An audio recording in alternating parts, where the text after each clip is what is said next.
Good evening, everyone! More Path of Exile 2, Act 3 goodness, let's go!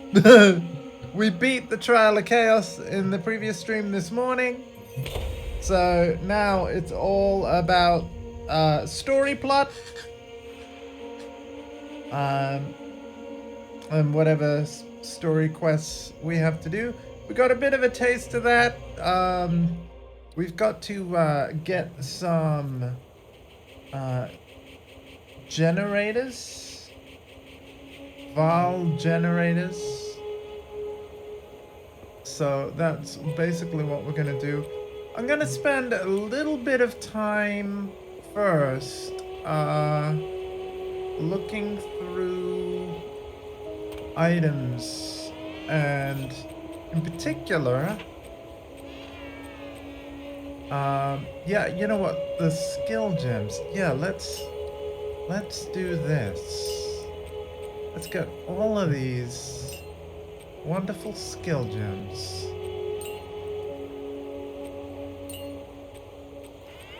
Let's see what we can put where, whether we want to or not,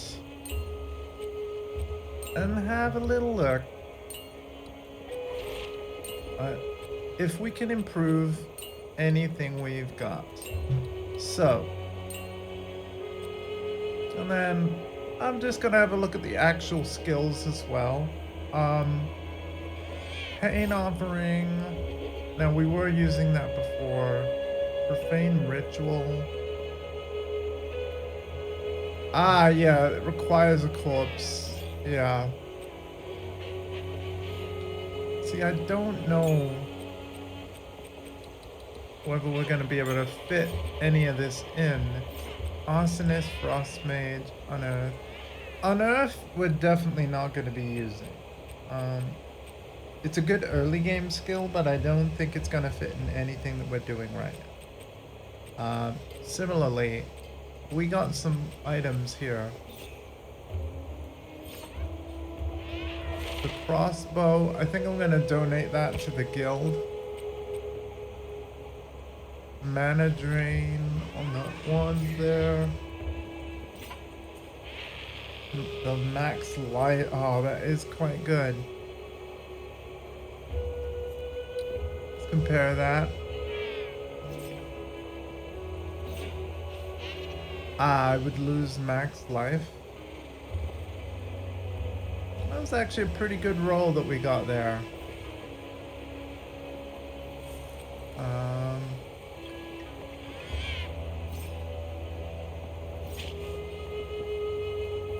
Not gonna use those. Oh, another max life.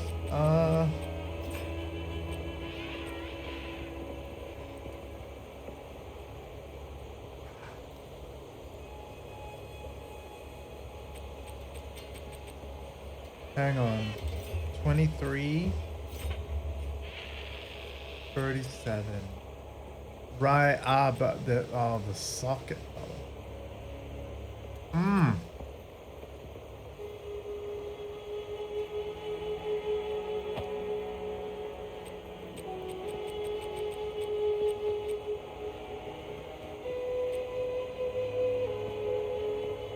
Okay. I think I'm gonna keep everything else that we have there.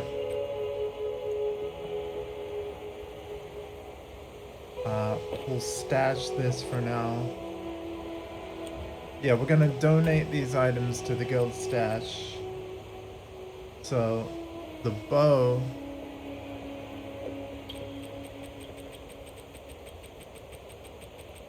We're really running out of space, guys. We're really running out of space. Okay.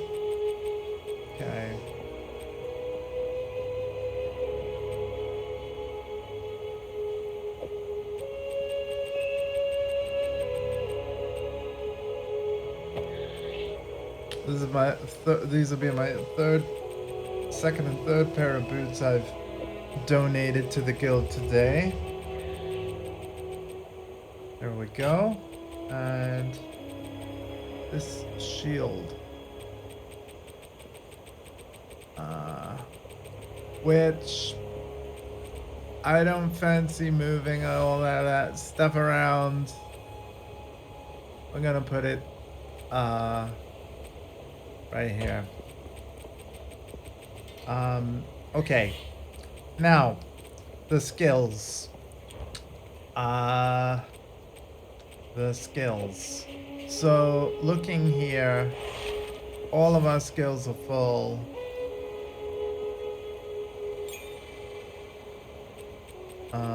So to have this, we'd have to give something up. Don't want to give up Essence Drain, don't want to give up Dark Effigy, don't want to give up Blasphemy. Don't really want to give up the zombies or the skeletons. Yeah, I think, you know,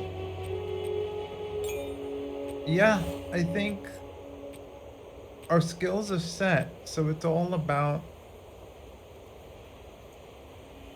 increase effects. We can increase we can increase contagion, right? We'll do that. We can I don't have many minions. I probably shouldn't get rid of minion life. I've got Pierce.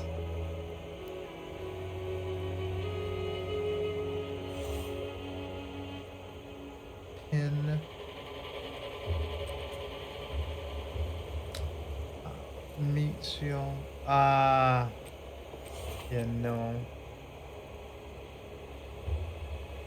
Extra fire damage.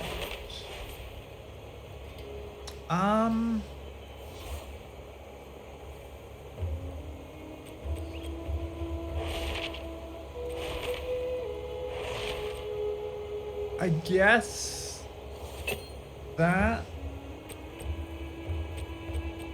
although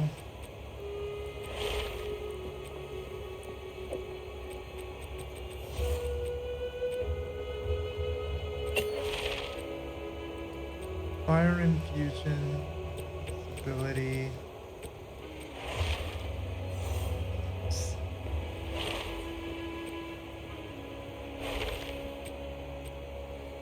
Oh yeah, it's the Reavers. Don't I only have one Reaver right now? Yeah, I've only got one Reaver. So if I move this.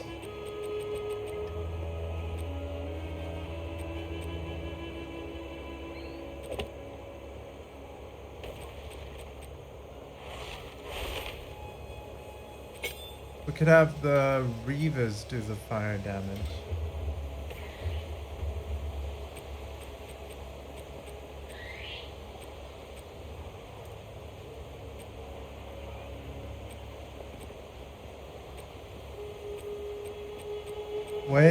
Wait.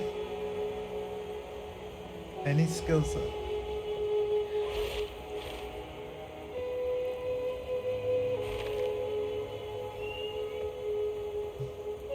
Cannot support the skills of minions. Oh.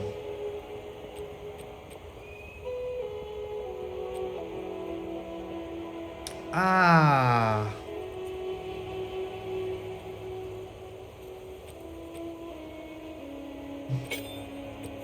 So, what if we move this around? Because the thing is, that doesn't poison.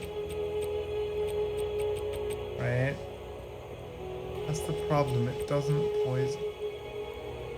Withering plant.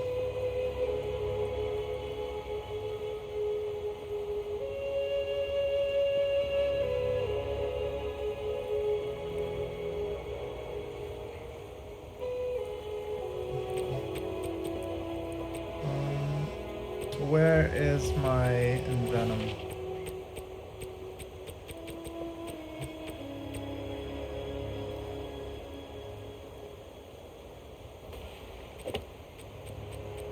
Yeah, let's make Dark Effigy and Venom, and then that's gonna again Plague. Yeah. And then the skeletons are gonna explode. And then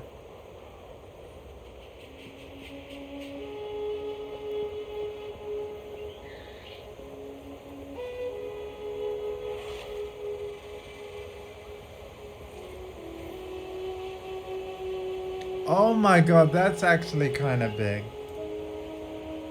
We're gonna put that on the zombies. Yeah. There's a chance that I might be able to when I'm summoning empowered zombies. Yeah, it won't. I'll be able to do another one with the same charge.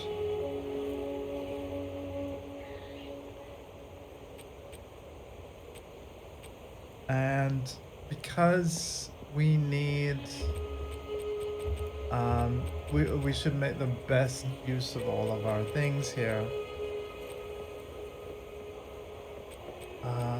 I think I might add pin build up to let's see.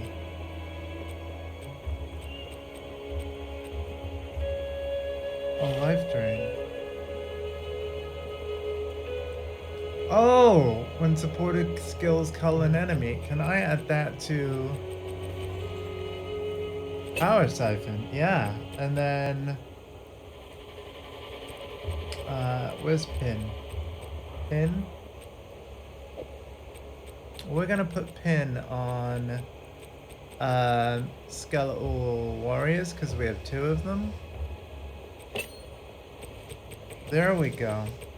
Now we're making kind of better use of what we have. Brutality support gem. Deal no chaos damage.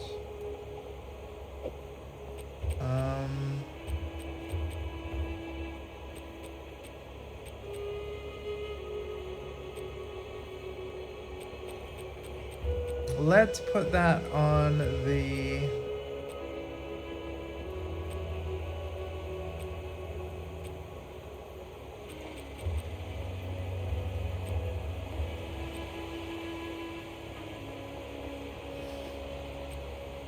wait.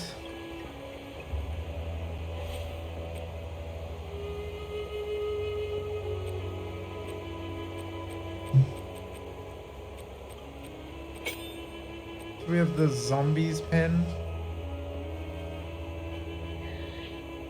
Do not cause stun. Yeah. So more physical damage. No elemental damage.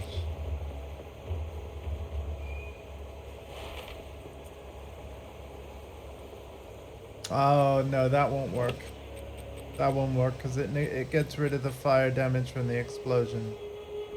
So we need this on the zombie because they don't do elemental damage. The skeletal warriors actually do. Yeah. That's good. I believe we're all set. Ignition.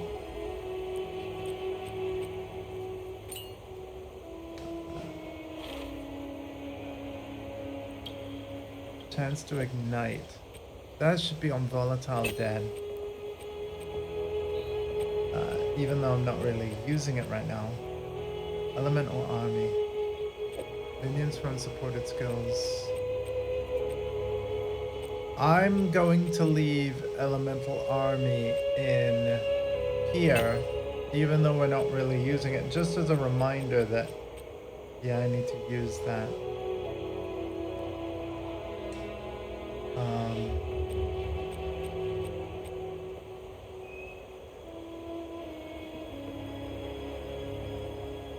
And I guess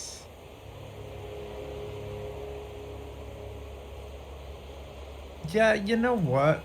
For now, just to kind of carry it with me, we'll have that. Minion pact.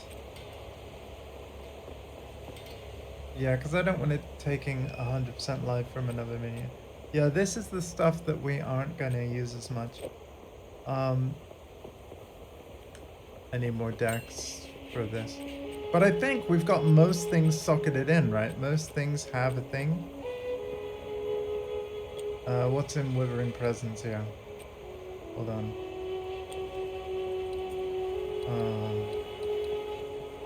Wait, actually, no. You know what? You know what? I need to... Yeah, the second Skeleton Warriors that aren't really being used, that's taking up my support gem capacity. If I do that, then I've got more capacity elsewhere. Yeah, let's do that. I think for the most part, though, we're kind of set. Like, this looks like a pretty good setup, to be fair. Yeah.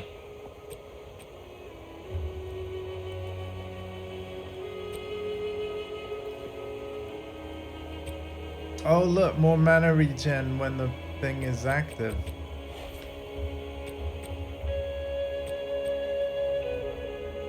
Ah, right. I see what I was doing there. Right, I'm gonna put these back and then we're gonna get actually on with the gameplay.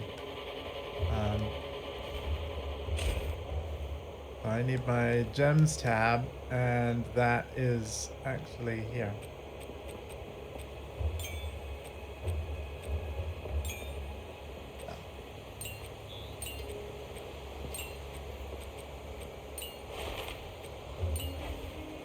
There we go.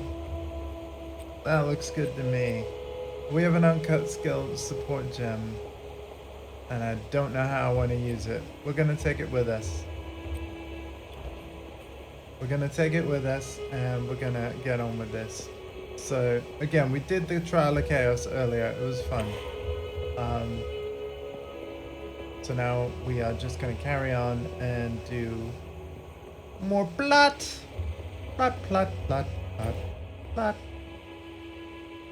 But I'm glad I went through those items and the skill gems. And of course I want it to be part of the playthrough so that you guys are seeing all of the theory crafting, rationale behind my decisions, all that good stuff.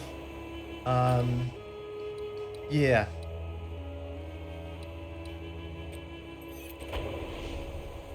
Because it's all part of the playthrough.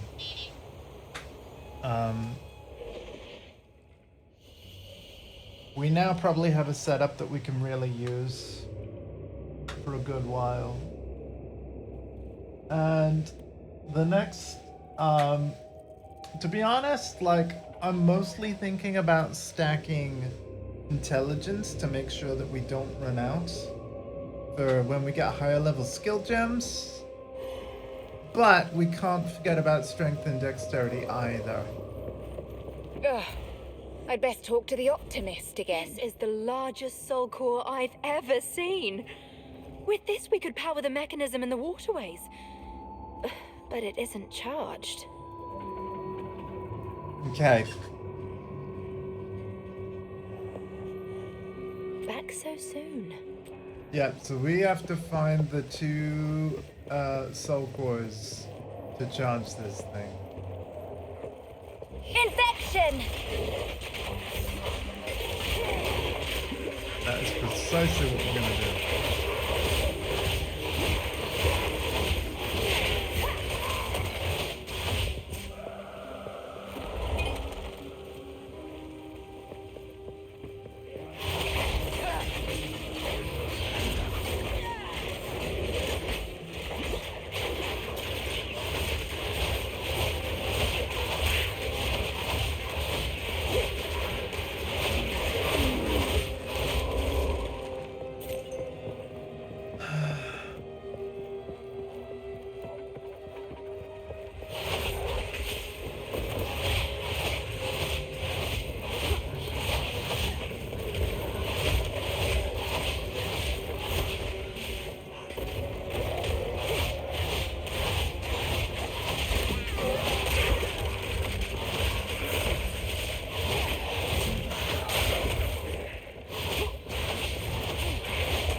Whoa, whoa, whoa, whoa, whoa, whoa, whoa. Excuse me.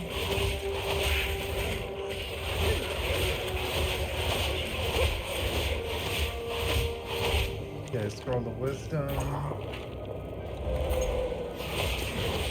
And a nice amount of gold. Very nice.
Hey Dondi, how's your adventures going, sir?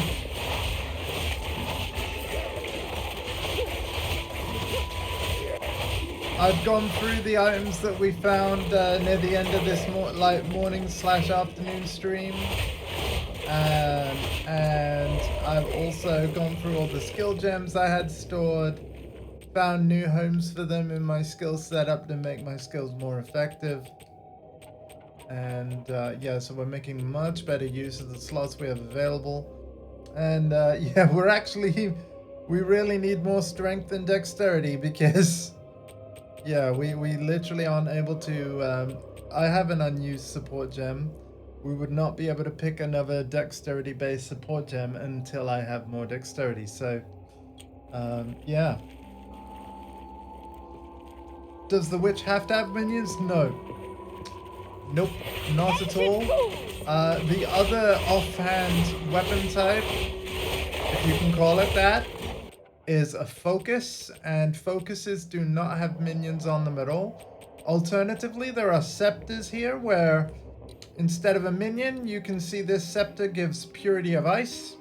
It's an aura that boosts cold resistance for allies in your presence, which by the way includes friends that you're co-oping with on the game. So that will affect minions, me, other players in my group. Oh, sorry, the aura does not affect you. Sorry. Yeah, everyone but me, it would seem. But that actually kind of sucks. Everyone but me. All right. I have tried the sorcerer and found it was way easier than monk. So I was curious about the witch. Yeah, range probably will be a lot easier than melee, typically, right? Like, I'm sure the monk is fine, and certainly, like, when you look at the higher tier skills, because I don't know whether you've ever done this, right? But like when you have an unused skill gem, and I don't right now, but of course you can mouse over any of the skill. Like you could have a look at the video for the last tier, right? And you may be thinking, well, yeah, but like I can't immediately get the monk to the last tier. Hear me out. Here's what you do. So like, play through on whatever character is the easiest and most fun for you to play through. When they're strong enough to farm the last levels, you're going to be getting high tier skill gems that you know, that are uncut, and there could be any skill in the game. You'll be able to bank those in your personal stash, or indeed the Dondi tab of the guild stash, right? For your own use. And then when you roll a monk, you can literally just have those high tier skill gems. And yes, there will still be like a primary stat requirement, possibly a level requirement too. But the point is, you'll reach those requirements like a lot sooner than you think. Let's have a look at my skills for just some examples here. Level 12 Essence Drain. The requirements for it are you can be as low as level 36, and the only other requirement is 83 int.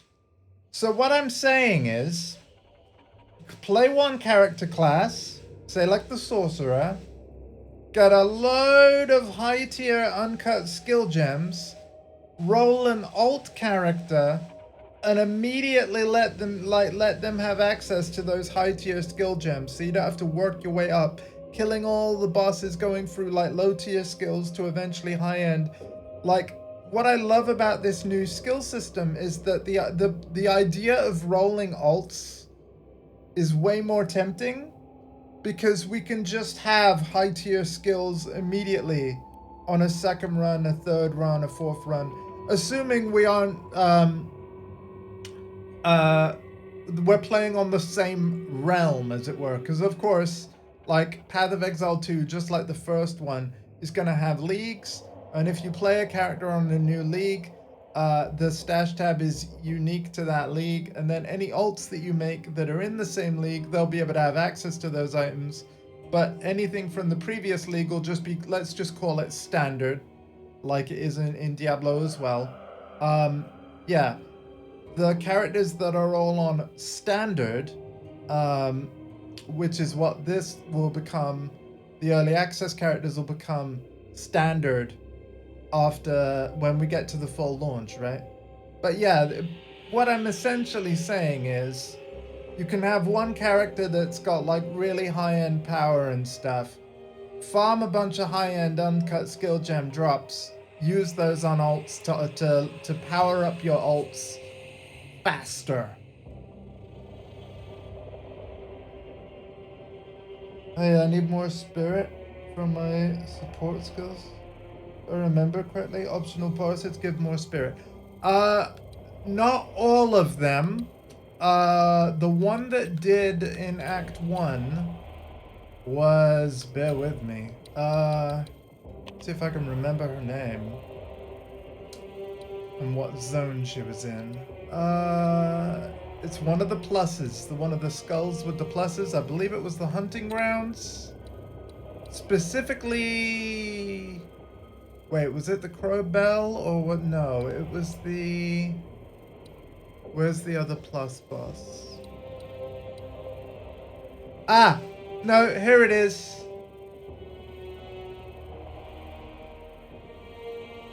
I believe Barrier of the Rotten Pack may have been the one that gave spirit. If it's not, it was the Crow Bell. It was either one of those. I apologize for not being entirely sure. But obviously, when you look at the map and you see all these skulls, it's always going to be one with a plus. Oh, wait, no, sorry, excuse me. No, I misspoke again. It's the King of the Mist that gives spirit. You can see the reward written at the bottom in white text. Yeah, so you can skip all the other bosses that are optional.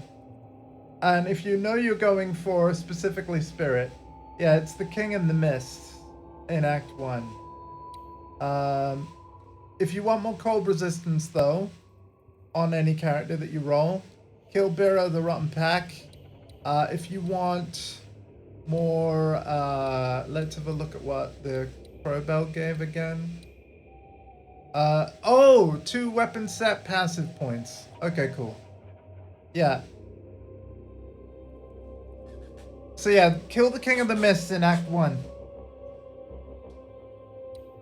And you can look at this just on the quest screen. You can just look at the map. I want to kill every single boss that has a plus. So I've done all the ones in Act 2 as well, I do believe. Not that there were many. Yeah, what did you give again? You gave... Oh, weapon... Yeah, the passive points. Yeah. And then Act 3, what do we got? We got... Oh, the gorilla. The annoying gorilla that we got earlier today. They gave me what?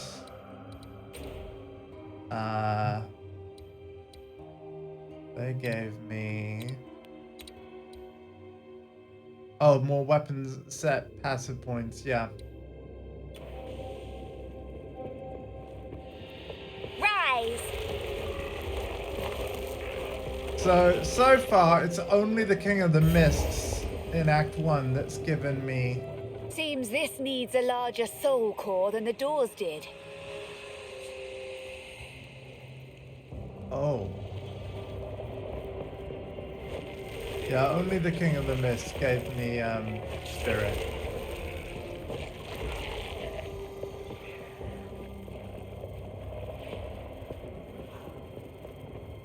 See, part of why I'm an Infernalist on the, like, for the Witch is because of this giving me spirit for having more max life.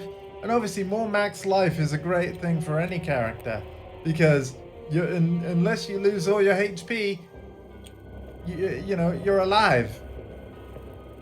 Or another better way to say it is like, when you lose all your HP, you're dead.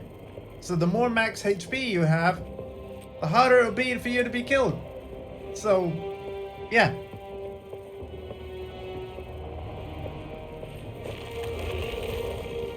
So the fact that I can get more spirit by having more max life is just match made in heaven.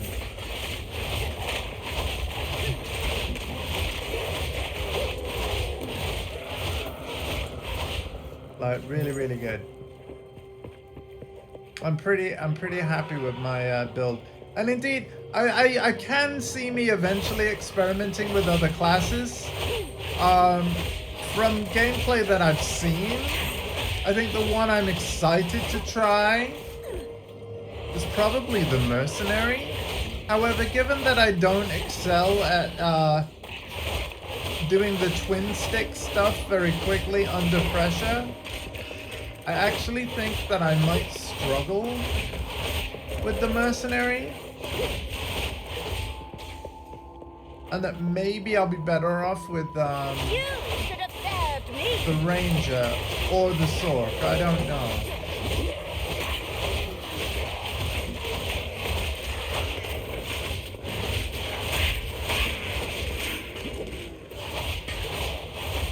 I think eventually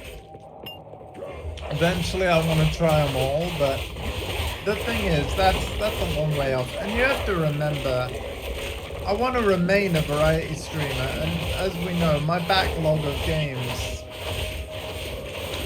is absolutely massive.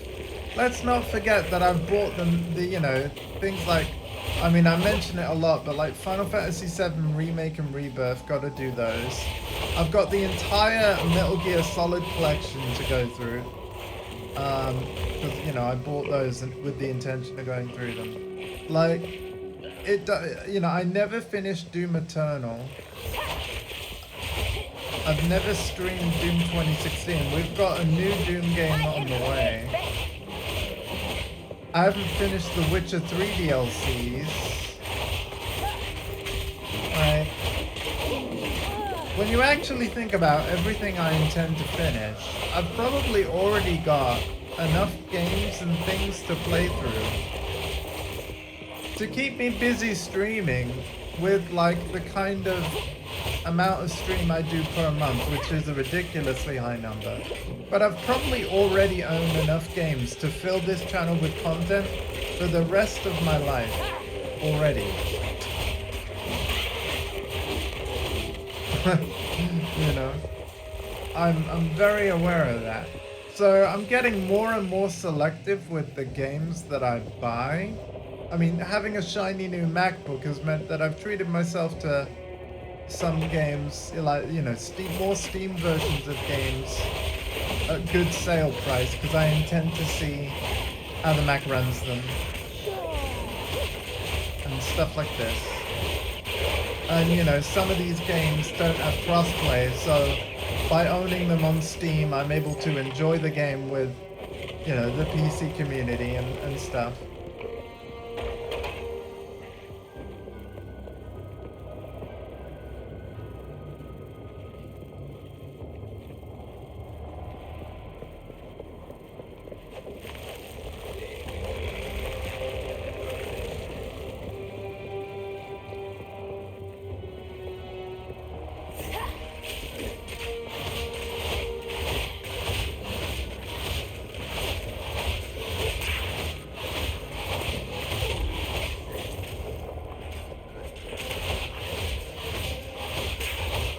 I like the fact that we're now getting explosions when certain minions die, because I put the support gem in there for that to happen. That actually seems to be doing work.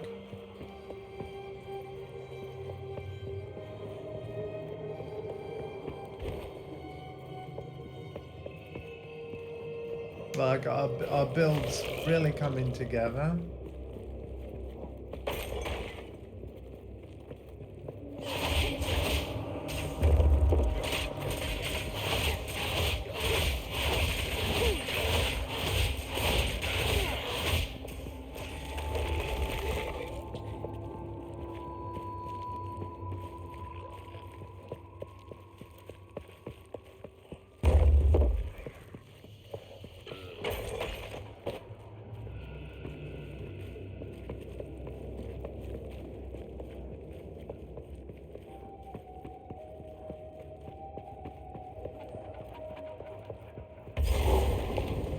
checkpoint. And I love that we can teleport between checkpoints now. Look, I won't have to walk back to the big room once I find the object I need. Oh, it's so good. Oh, look, here's what I need. Wait, no. Oh, no, this corrupts an item, modifying it unexpectedly. Oh.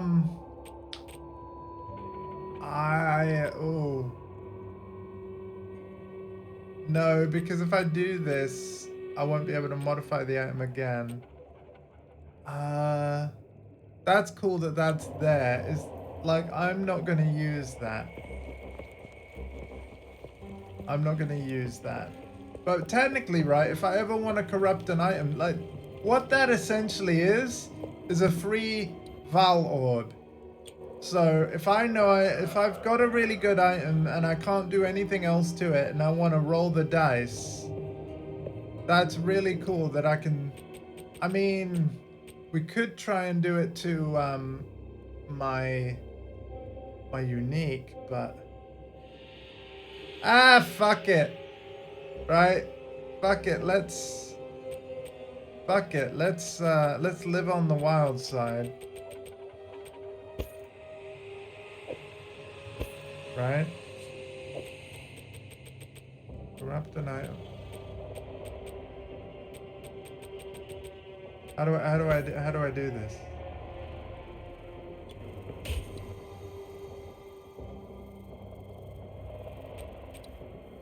Oh. Oh.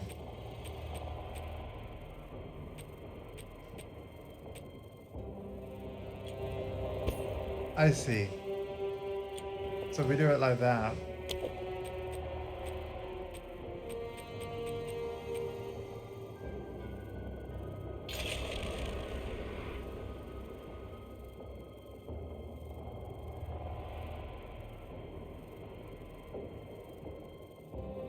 What did that do?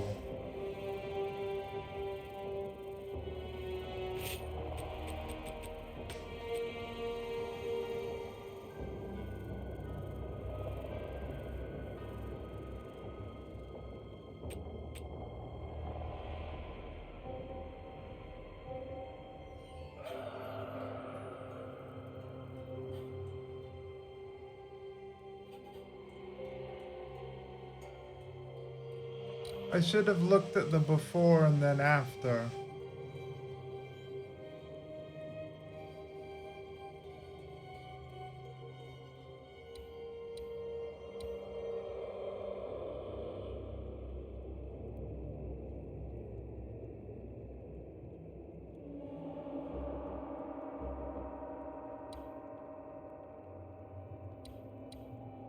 Well, it's corrupted now, so cool. Cool, I guess.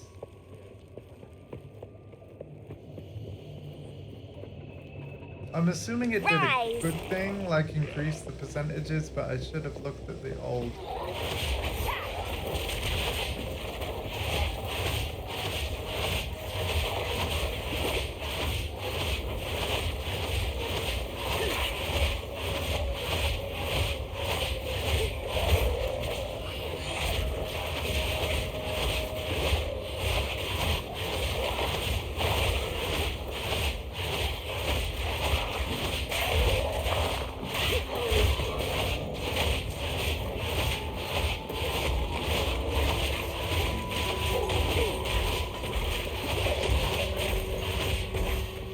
Am I doing those explosions?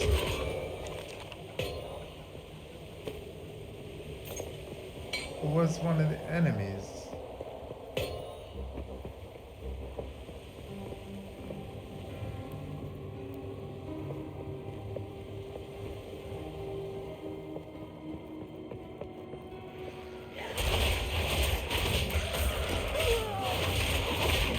I think that was like the explosions from my minions dying.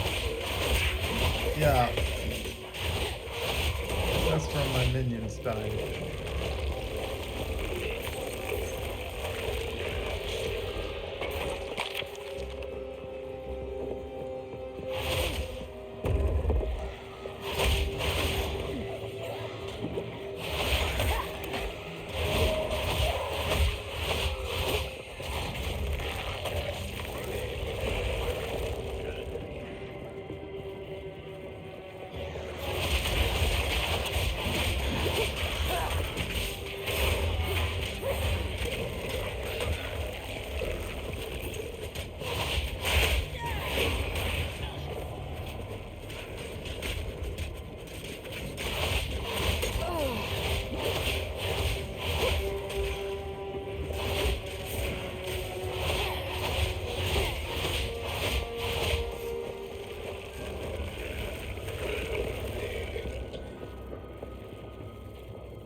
whoa, whoa, whoa. Aw, man.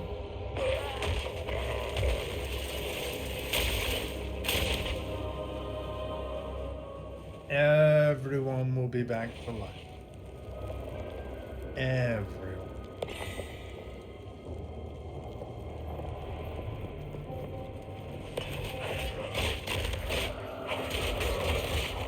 Wait a minute. I could teleport to where that needs to go.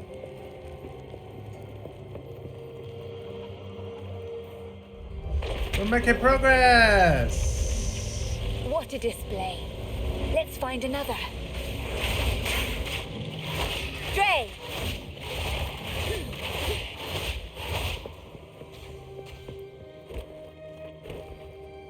Whoa, we're halfway there.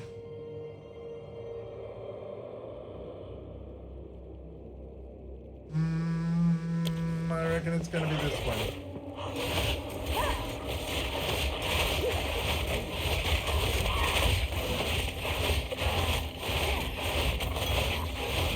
Okay, we are regenerating life. That is good. Can confirm we have life regen.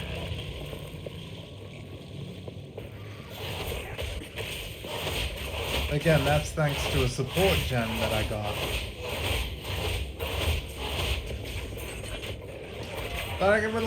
That I can highly recommend. In fact, I will recommend it. It is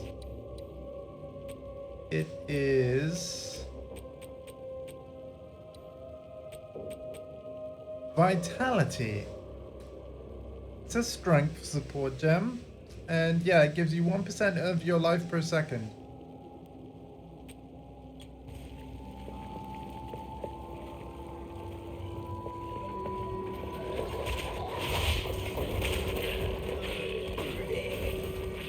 But without using a health potion, you could just regenerate life.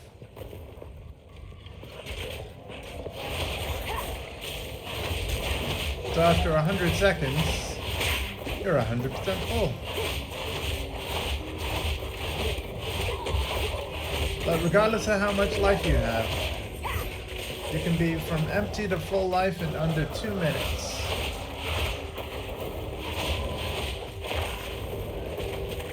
So that's pretty cool.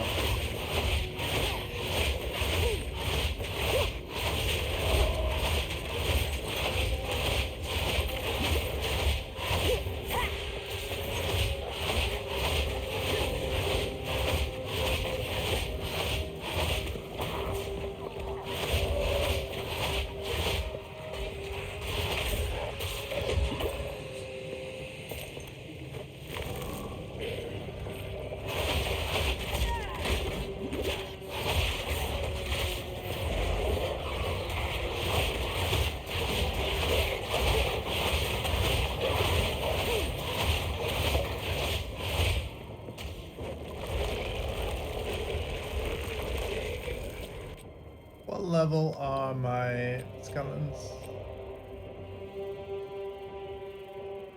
9. Yeah. That's a level 10 version. You know what? We're gonna take that.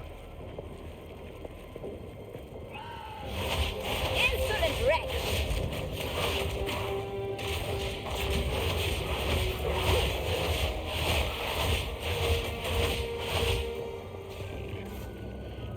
I think not.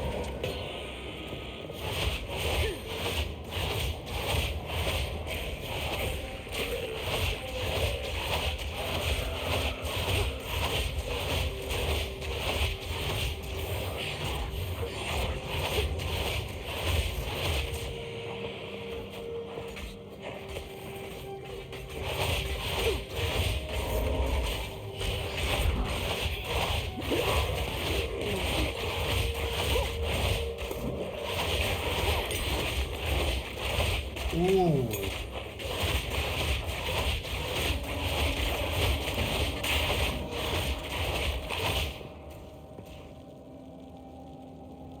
Okay. I love that we can teleport to checkpoints now. Yeah, it's really good feedback, especially when you consider that when you die, it's like a From Software game, and that all the enemies will respawn. So the fact that we could just teleport to a checkpoint that we got to kind of skip them. Like, and the thing is, now that that change is made, they won't undo that change. Like, the whole point of this early access in a way is to kind of find, you know, get people playing it, get players' feedback, and then basically, however long this early access period is, they're not going to make it leave early access until they're like, okay, every single system that's in the game, we're happy with how it fundamentally Monsters is. that hold Now down let's do 1.0. vulnerability. Dark Effigy raises a in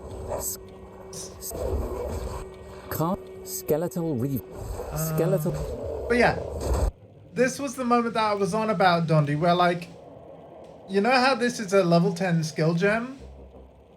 If you get to a point where, like, you know, you've got one high level character and you want to start, you want to roll an alt character and you know it wants to be a different class, but you were struggling with that class in the early level, you could basically farm high-end skill gems and leave them all uncut, but you would be able to redeem, like, basically turn them into, like, let's say, I mean, you were saying like a monk, right? So I guess I'd be looking at quarterstaff skills, and I could immediately go to, like, charge staff as an example.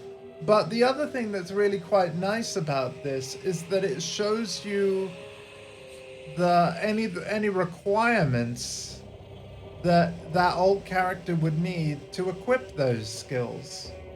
So you'd know how soon you could actually start using it, which I think is really neat as well. Because, you know, you might already be like in Act 1 and have 46 dexterity pretty quickly, but look how powerful an ability you could have way earlier than if you were just trying to do a full-on monk playthrough. So yeah, I think rolling alts in this game is going to be really nice, because as someone, I mean, I'm interested in mercenary, right?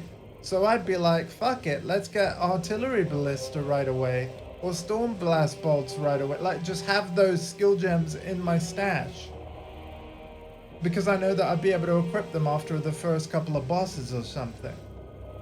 So, and then I'll just steamroll over a lot of the stuff that's weaker, because it's already a level 10 skill, like, right out of the gate.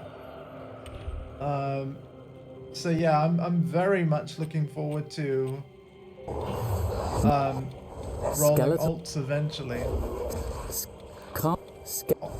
on the same realm. Now we are going to do... Skeletal snipers do high damage but have low life. They can be commanded to fire an arrow of poison gas. The clouds explode if an igniting effect or detonating skill is used on. Cast Raise Zombie on a corpse to... Yeah, we're gonna do the sniper. Snipers do high damage but have low life. The reason for that is because I've just lowered the spirit cost of my snipers. Right? Drain!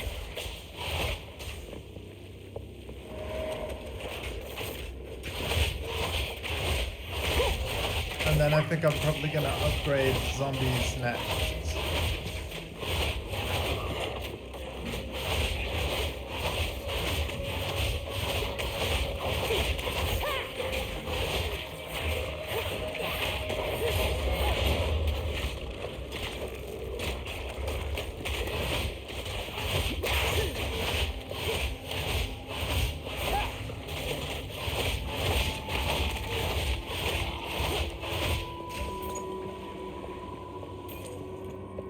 I still like the difference between checkpoint and waypoint. Like, I think that's also very cool.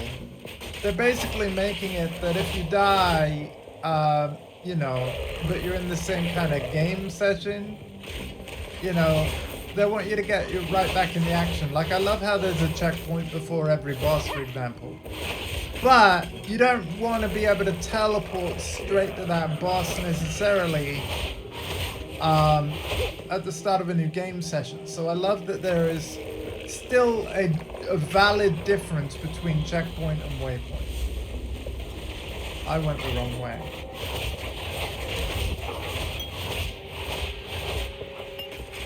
You know, every time I try to go where I really want to be, it's already where I am, because I'm already there. Yeah, I didn't mean to go this way. We're done here. We need to go the other side of this map. The other side. Going to the other side of the map.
Die! Too much clutter.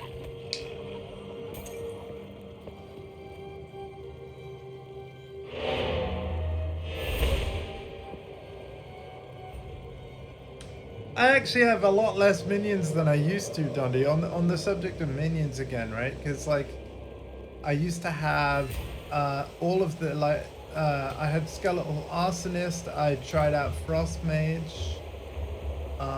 We've basically got rid of those in favor of being able to put more chaos damage related skills on, because the damage kind of stacks. So,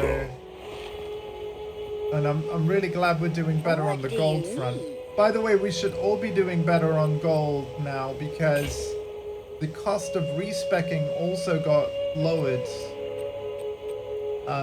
generally speaking, in the patch, the same patch that added teleporting to checkpoints. So that's nice.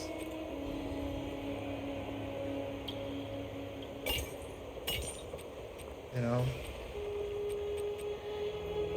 some good changes there. Still alive. Some pretty thing. I like it.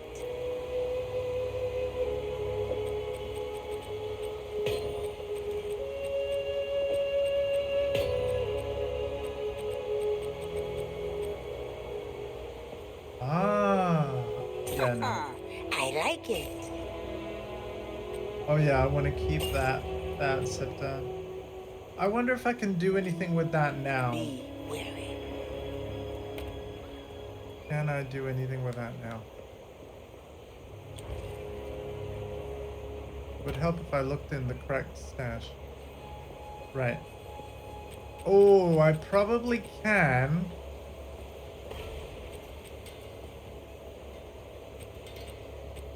Whether I should.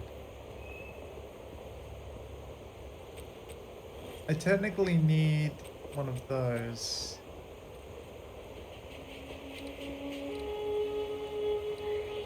No, I need an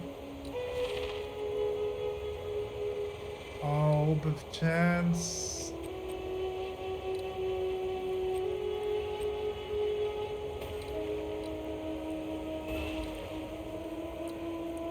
No, there's another orb there that yeah, this one. What are you again? I want one of them. But they're really rare. We'll just play on. They're really rare.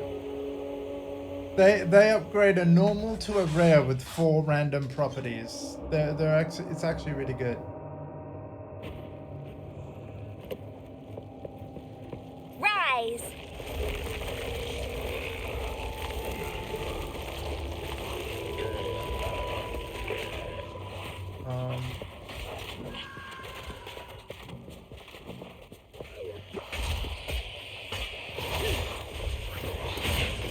Fuck.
I think one of my favorite things about minion builds, right, is that the enemy attention is directed away from you.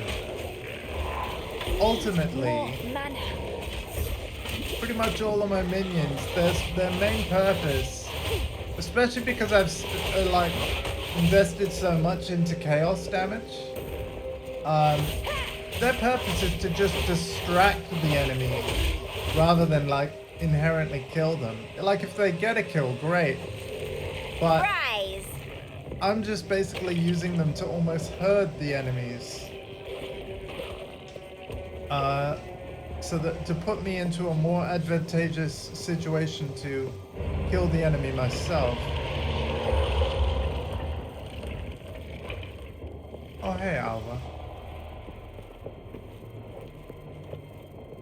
So I'm guessing the other core is this way.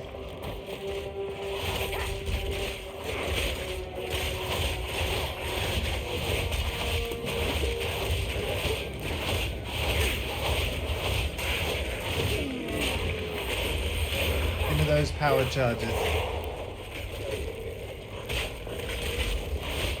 Power zombies.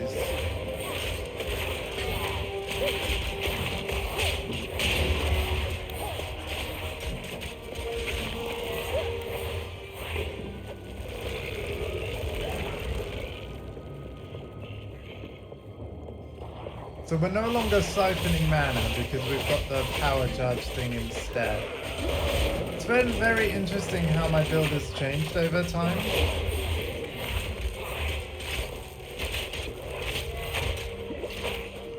But I think the game's systems are very well designed to actually allow for that experimentation.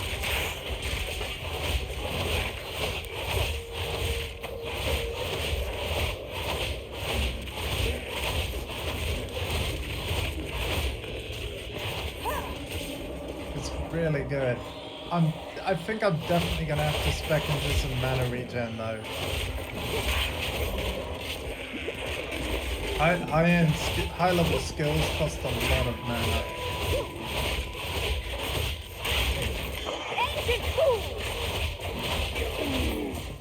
A lot of mana. Ah, here we are.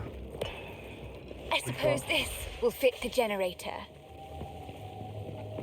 Now all we got to do is find the generator.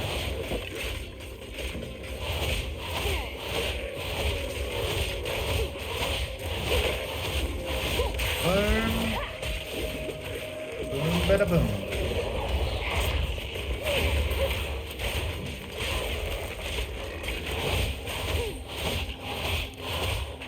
We're at 12,000 gold now. This is fantastic because, like, if I ever have to go back to the drawing board and respec a lot of points, that's basically what the gold allows us to do. This is the first time we've been at 12,000. I'm pretty sure.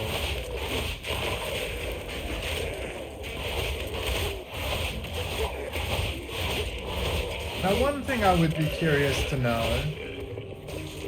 is if gold... Actually, Dondi, you can answer this because you've rolled more than one character. Is gold shared between characters? Yes or no? Yes. Jesus. Okay. Now, I think the accurate answer to that is actually going to be gold is shared between realms. So when we get to the point of leagues being a thing, because it will be, all of your characters and alts that are on the same league, or all on standard, so there'll be much like your stash tabs. There'll be a standard stash tab, and then there'll be a stash tab for the current league. And so there's a gold pool for standard, and there'll be a gold pool for the current league. That is what I could see happening. And as a reminder, when a league ends, it's just going to get moved to standard. So, yeah. Level 42. We're getting there. The thing that surprised me is that we're level 42 and still only in Act 3. So, like, the acts are much longer than Path of Exile 1. By the time you were, like, level 42 in Path of Exile 1, oh god, I can't remember what kind of level zones you were doing, but yeah, you were very deep in. Like, near the end of the story of PoE 1 is like, the monster level is like, I want to say, I think is it 65 or so? And that's a 10-act story. So, you know, you're like level 65 at the point of Act 10. It's kind of nuts. Now, we could spend this now. And realistically, we could do with another dexterity. Yeah, we could actually do with more dexterity because we have reached our capacity of dex-based skill gems. So I'm going to choose dexterity for now. We can always refund it if we want to.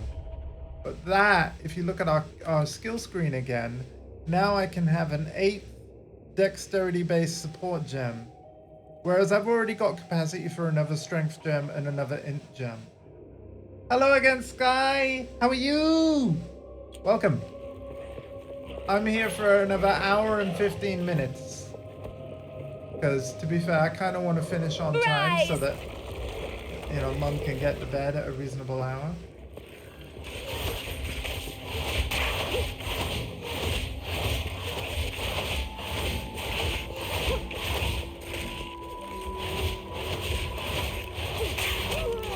Well, that sounds great!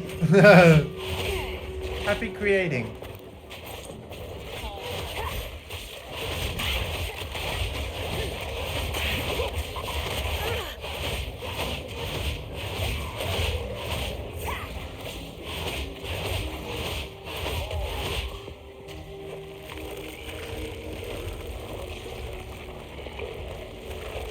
More mana!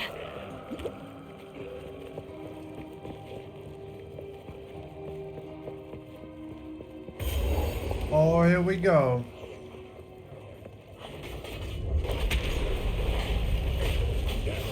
Well, that seemed to bring the whole place alive. It's boss time, everybody. It's gonna be boss time. So yeah, you definitely chose a good moment to tune in, Sky. Now that both of those are powered, we're gonna be able to do the big one.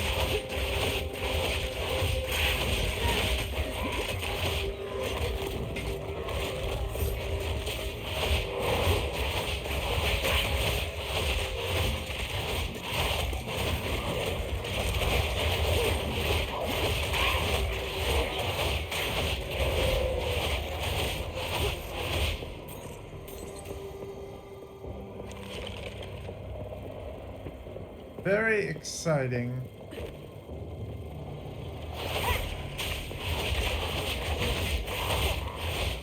Should we just teleport there? But I kind of wonder what else is here, you know?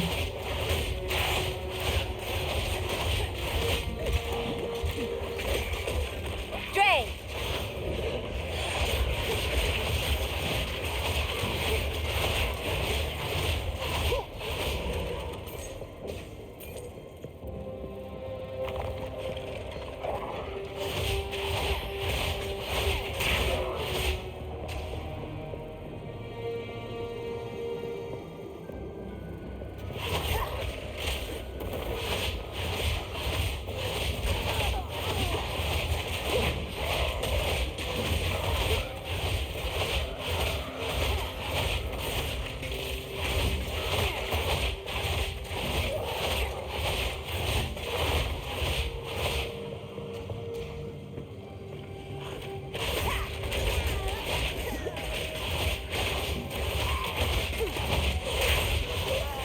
Yeah, we're gonna teleport over there, I think.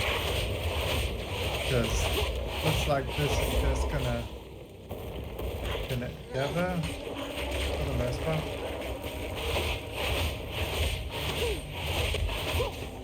Out of mana! Insolent wretch!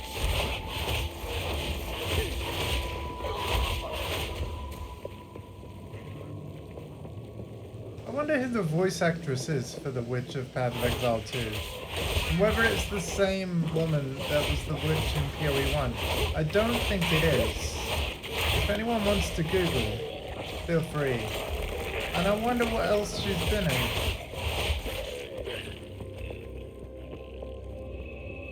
Oh wait, what's this? I do know a way out. If we fail and the Empire falls, I have one last resort. I fear it, but it is my last hope.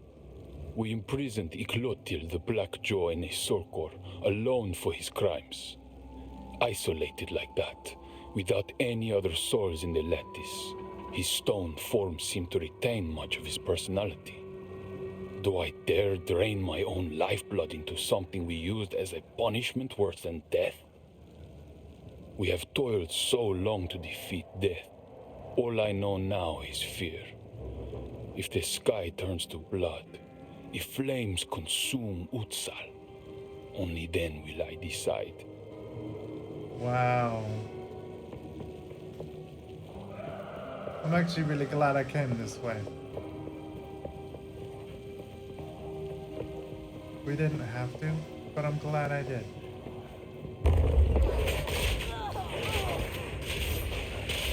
Suffer and die!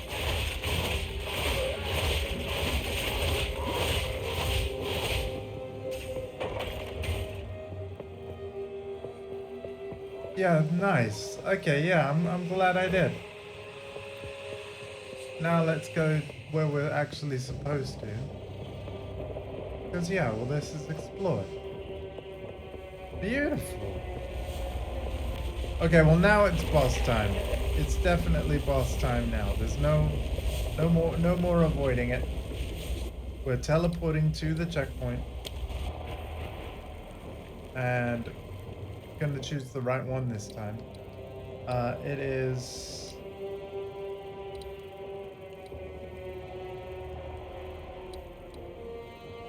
oh, I can't travel to the waypoint?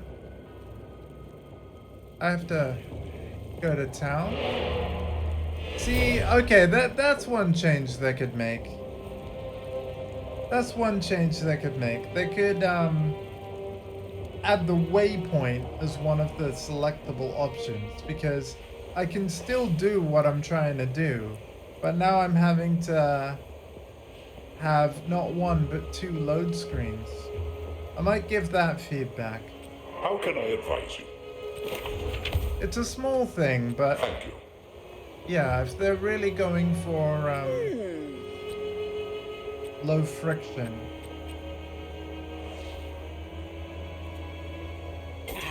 It's ideal.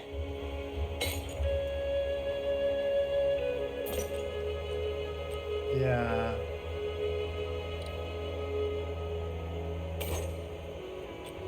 Because, like, this is what I mean. Like, if you look over here, we're going to use this waypoint, right? To take us directly to where we need to be in the quest that I'm doing. But it would be nice to be able to do that from where I am.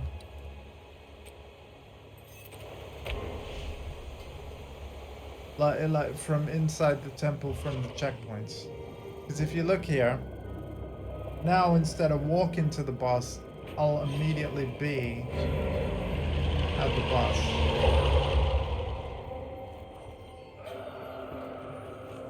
Okay. Oh dear. Now we just have to remove it from that giant construct. Good luck.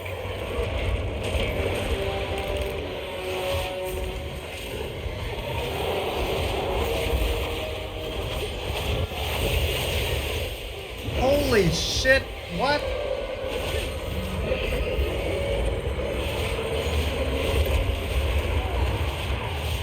Ow. Wither away.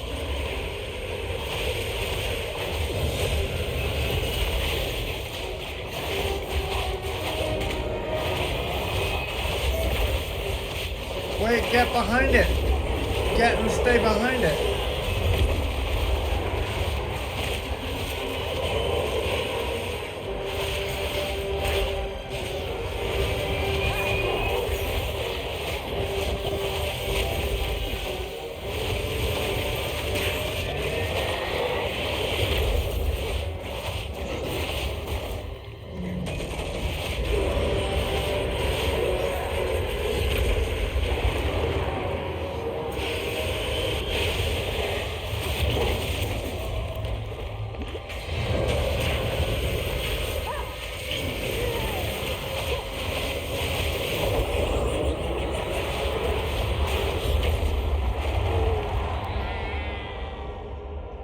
We got it over halfway right away.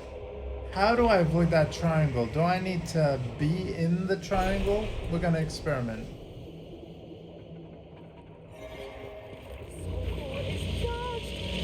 Why don't you do the honors? Oh dear. Now we just have to remove it from that giant construct. Good luck. Wither away!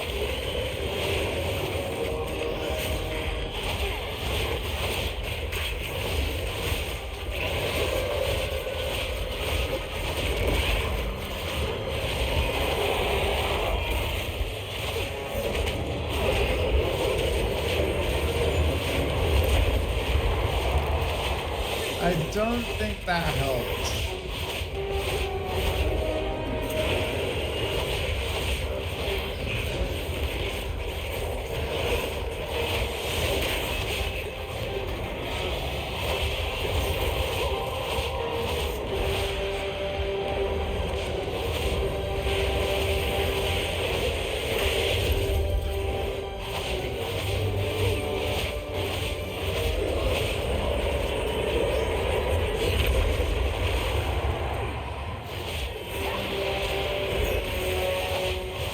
I think I've got to position myself with the point of a triangle. But it's hard to know for sure.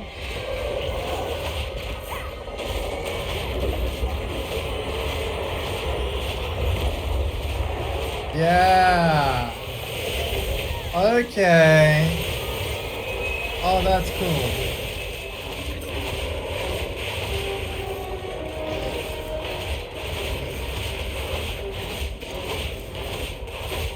Wither away! Out of mana!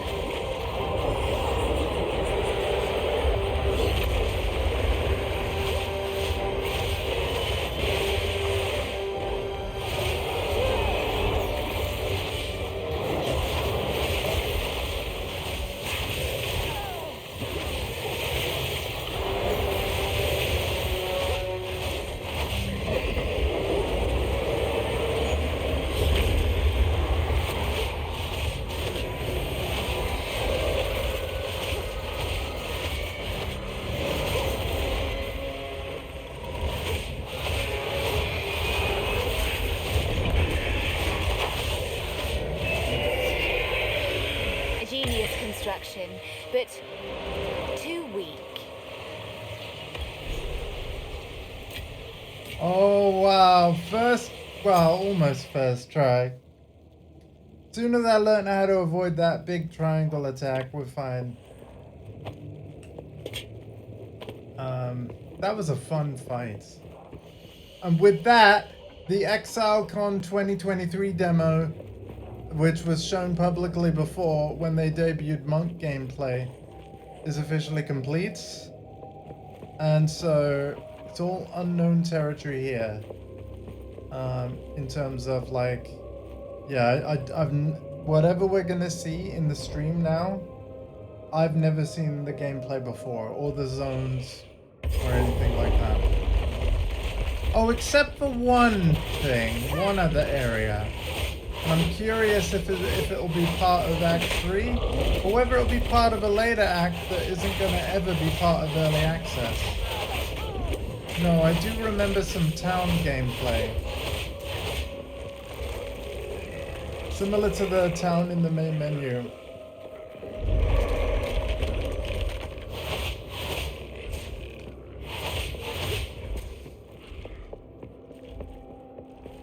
That was when they first showed off the mercenary, and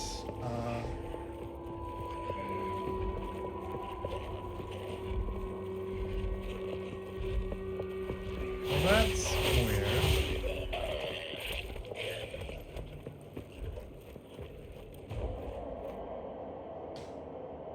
We have a closed door and nowhere to go.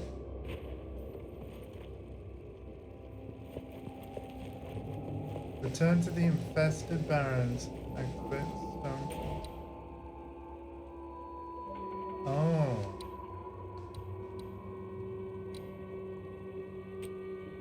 Oh, okay. So I gotta go to the jungle ruins. All right then. So now we gotta find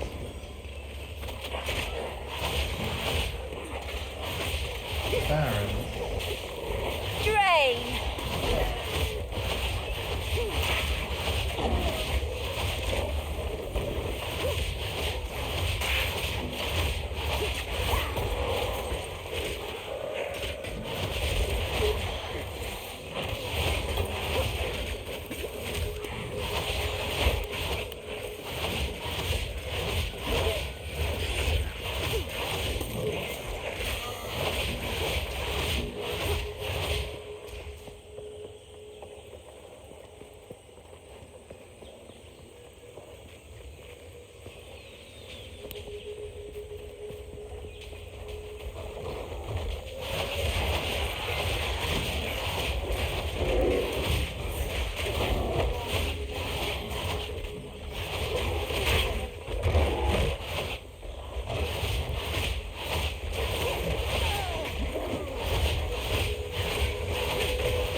Regal orb.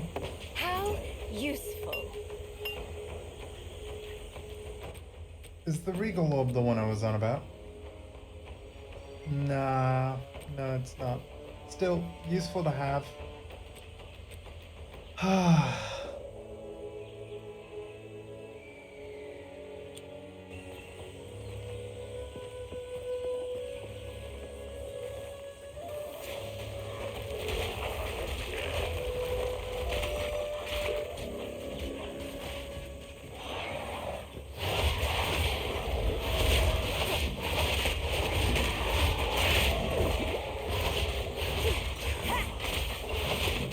Scatter before me!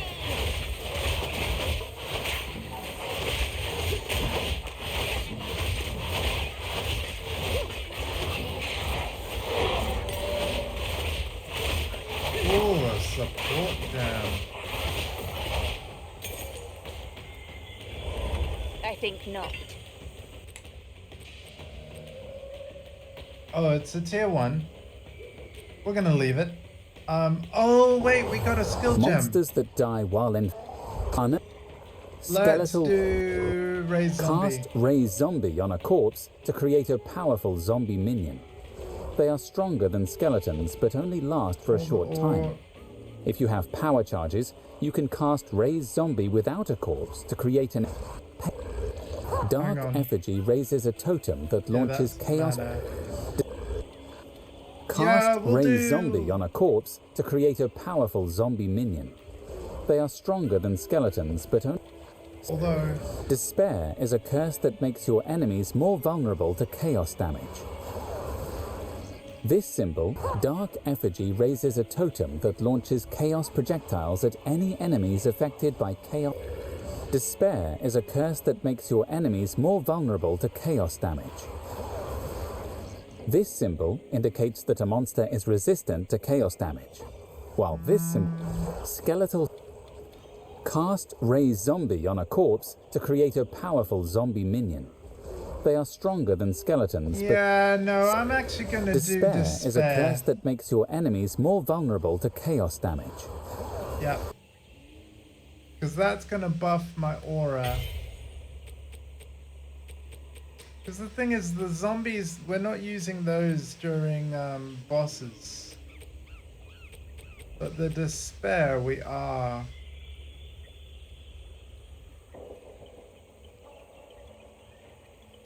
Yeah, because if you look... Yeah.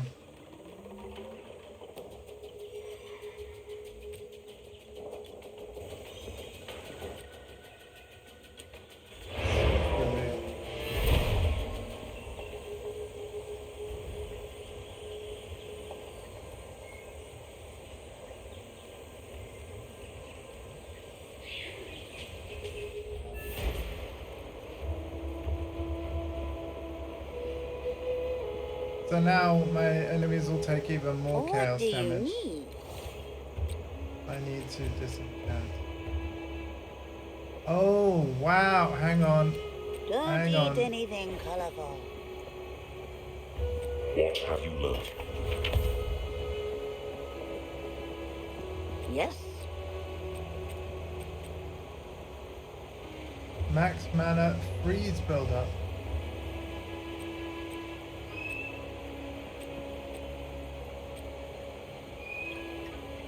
Oh, that's really good. Oh, plus 2 levels to chaos builds. Yeah, this isn't as good. And I doubt it would get as good. Ah, gloves, but they need dex. Max life.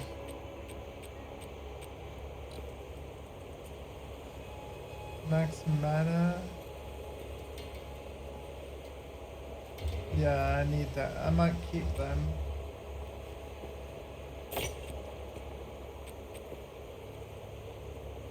Lightning resistance. Armor, life regen.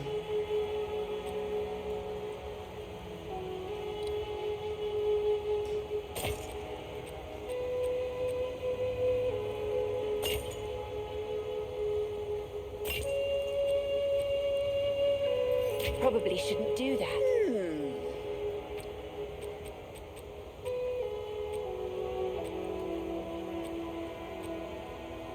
Yeah, I'm happy to go with Be that. wary.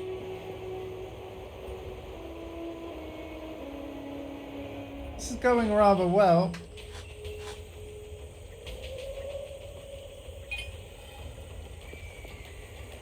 We gotta carry on finding our way. Gotta find the Baron. Wither away!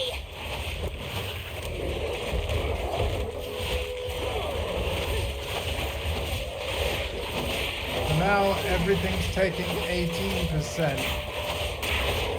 Minus 18 to their chaos resistance. So that's good.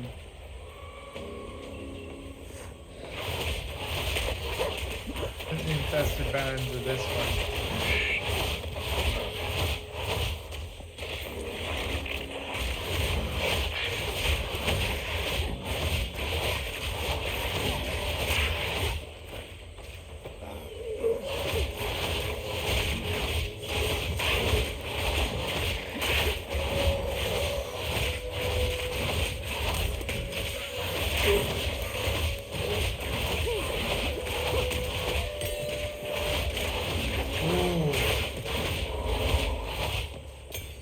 Another level 1 support gem. They're not gonna use it right now.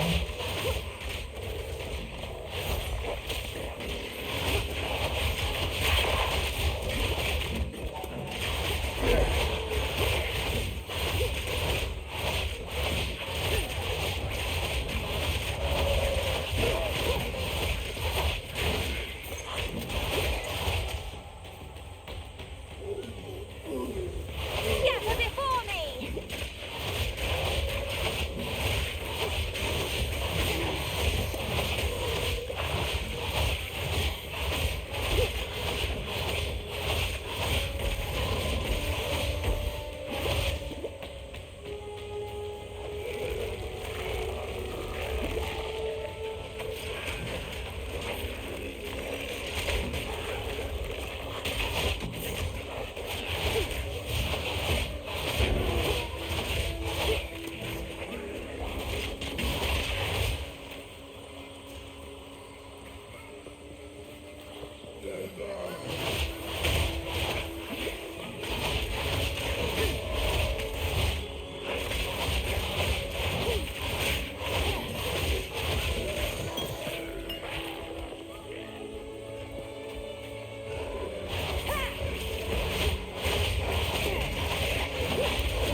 Oh god.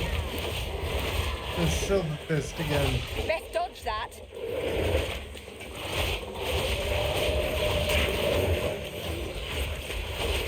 I don't need to fight you anymore, monkey.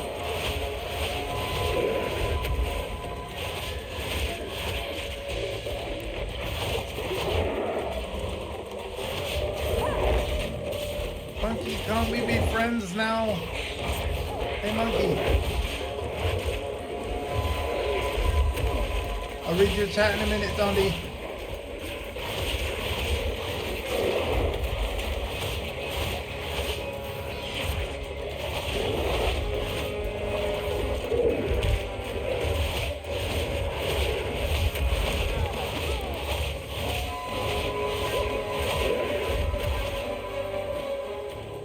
Too much clap.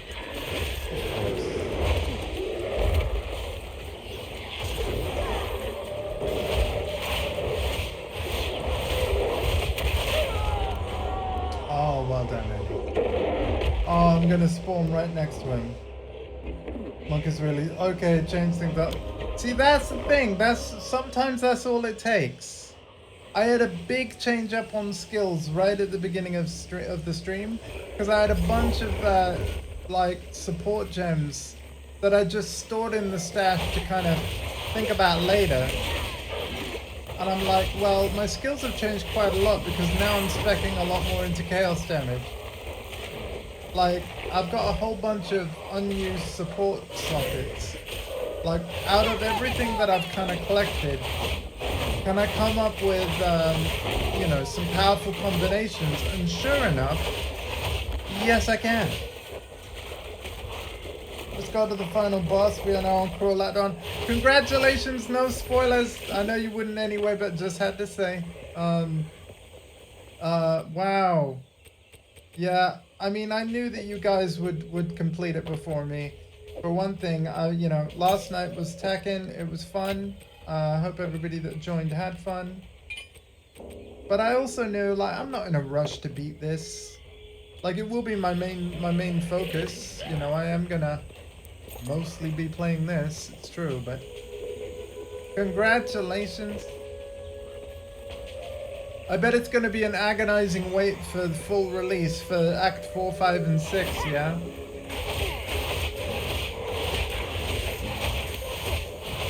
Still, I'm really looking forward to completing Act 3 also.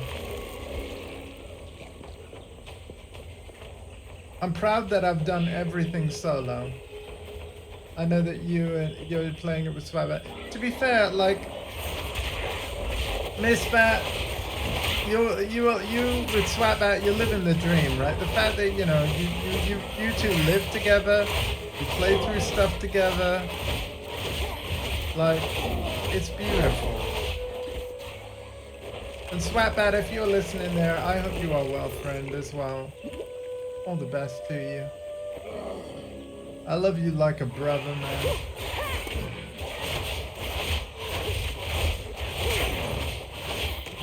We need to catch up sometime. We really do.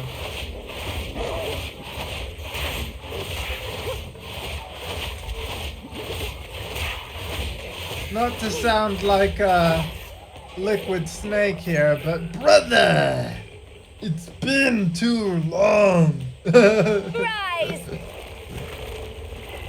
Sorry for that really bad rendition.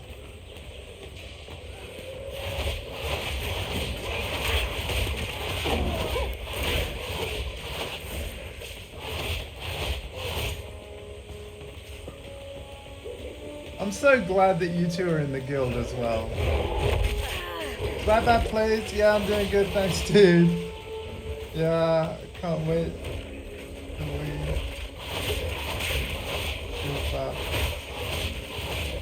Well, like I said, I want to prove to myself that I can beat Cruel solo, but yeah, I hope to see you in endgame.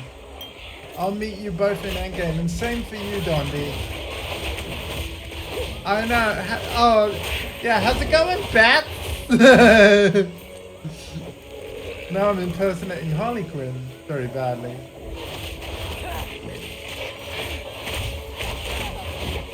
These two, while they may not be active in the chat as often as other people that like typing a lot in chat, these two are among my closest and like among the friends I've known the longest as well. Like, I really do love you both like family.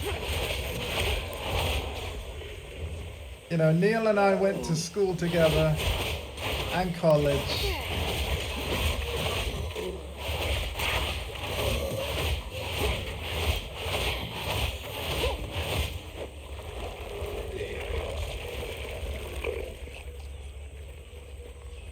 That's why you both, like, part of why you both have VIP badges here.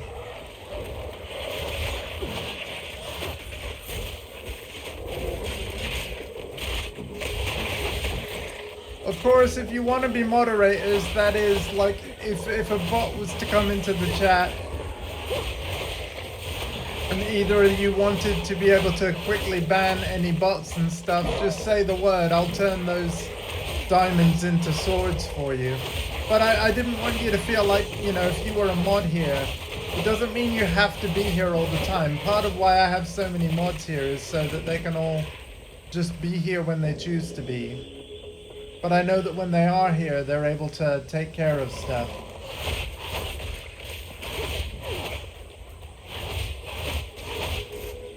We'll be over the place. Yeah, I'm not actually done with Diablo 4 yet, funnily enough. And it's actually bonus XP and gold at the moment in that game. The thing is, I mean, this exists though, and I'm not done with it. So yeah, I'm in a weird place with Diablo 4. I will go back to it, but I can see me playing Diablo 4 more casually now. Rather than, oh thank God, we got to where we need to be.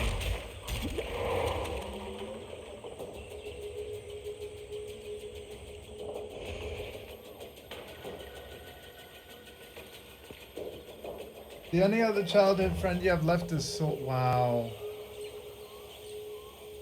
Yeah. It's weird, like how I probably shouldn't dwell on this subject, but it's weird how people come and go in one's life. But hey, I can't avoid it. It's been just something that's very much been on the forefront of my mind anyway of late. And those of you who know will know, you know? So, but yeah, thank you to everybody for having me in your life. I'm so grateful to be in yours. You know, I love all of you. All of you.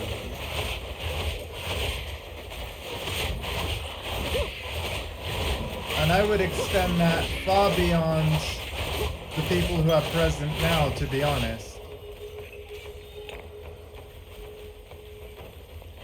But again, you all know that as well.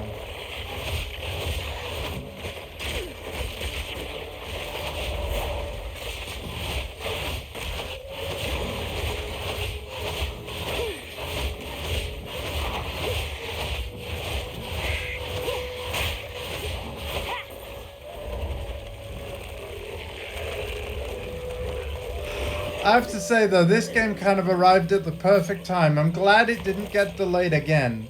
I'm really glad it didn't get delayed again. Cool, man. If you don't mind us being semi-present, we can mod. Depends if we can be on...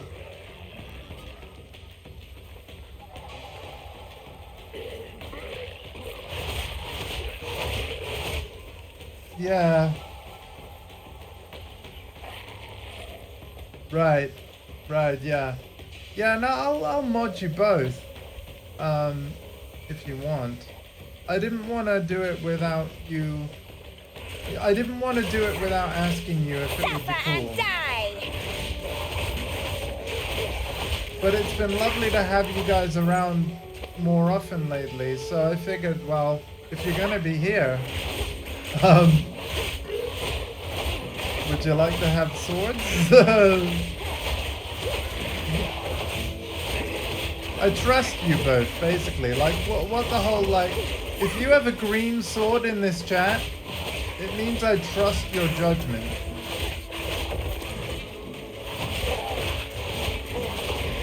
So maybe the fact that there are so many friends of mine with green swords, maybe it says something about me. Maybe I'm too trusting as a person, but the thing is, this trust, it's earned for every single one of you. Like, so, yeah, I'll strip you of your VIP badges when I get a moment. I'll mod you guys instead. Because here's the thing that's interesting about the mod system. Mods cannot be VIPs.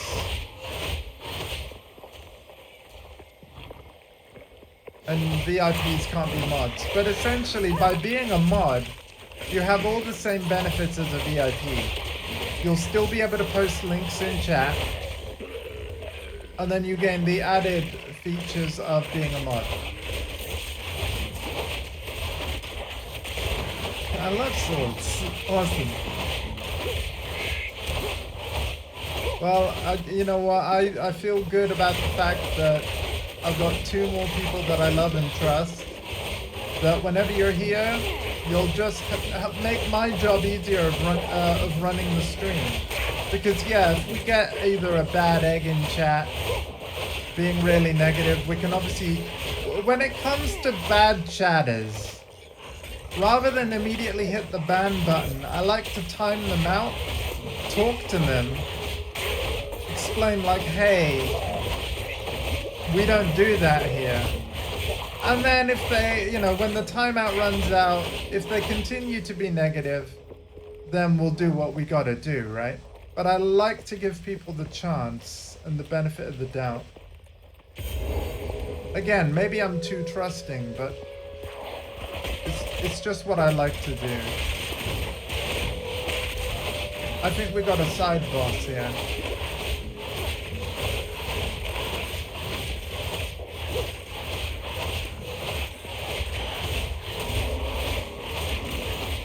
Hey, Swatbat, I think not. You have no idea how much reading that means to me, but especially with recent months, you know,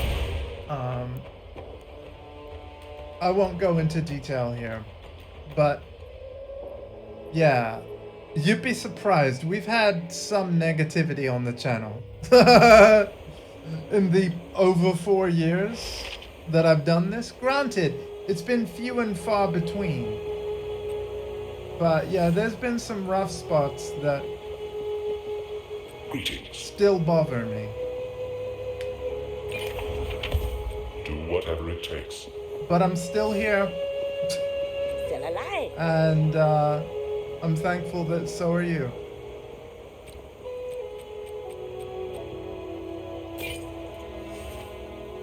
+7 to maximum life. Oh right, yeah, I was thinking of doing something with that, wasn't I? Oops. Can't do that. What do you need? I'll take it. Bone glass.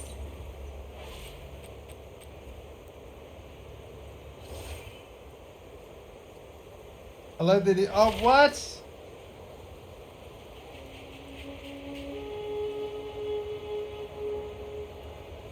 Listen, dude, I'm sorry. I just missed it.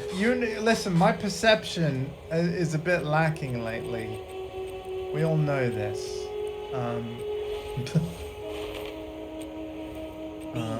But let's not worry about it.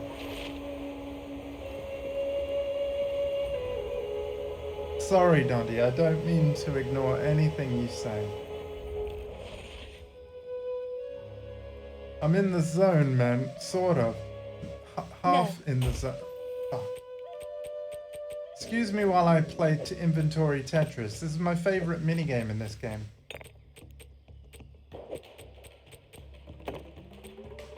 Do you know what? Yeah, let's just move the frickin'... There we go. I'm really annoyed that, like, I got another coin for the Trial of the Secamas, and it doesn't count to giving me more ascendancy points. That's rough. Wither away!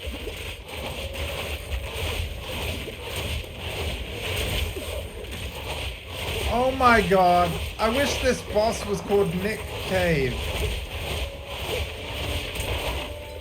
And if you get that... Oh wait, no, it's like a slug. Okay. I thought it was a plant. So, initially. Another So, corpse to serve me. yeah, you would have got the joke if you know who Nick Cave All is. part of my plan. Nick Cave and the Bad Seeds, right? If there's a plant enemy, they need to call it Nick Cave. I've been struggling to get... See, okay, so I've got 4 ascendancy points, I'm proud to say. Earlier today we beat the Trial of Chaos, so that's got me my 0.2 and 3, which is why I can now get extra spirit for every 25 points of max life, so I'm really looking to stack max life now, because that means more minions. So, yeah. But we got the first 2 points from beating the Trial of the Secamas, and we beat the Trial of the Secamas before the difficulty got nerfed. I beat the Trial of the Secamas when you could lose a ridiculous amount of honor.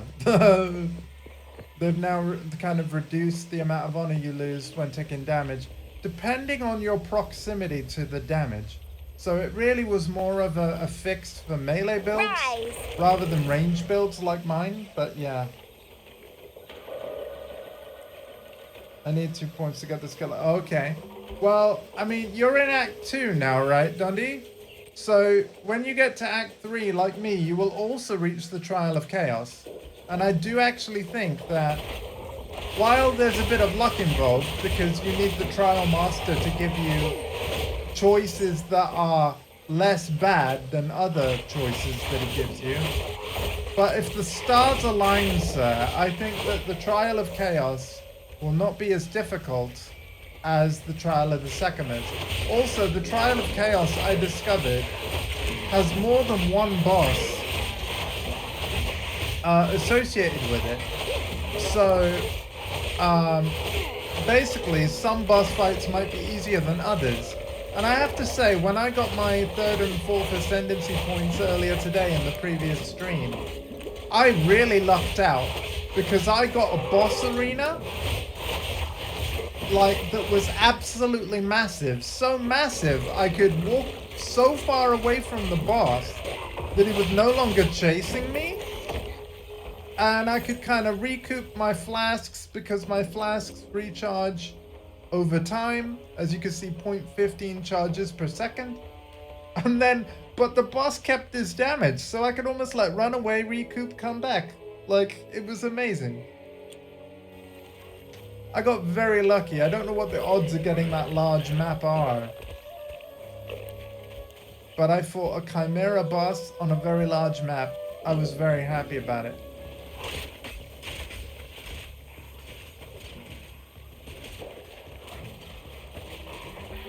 Now we gotta take this large valve core somewhere in this level.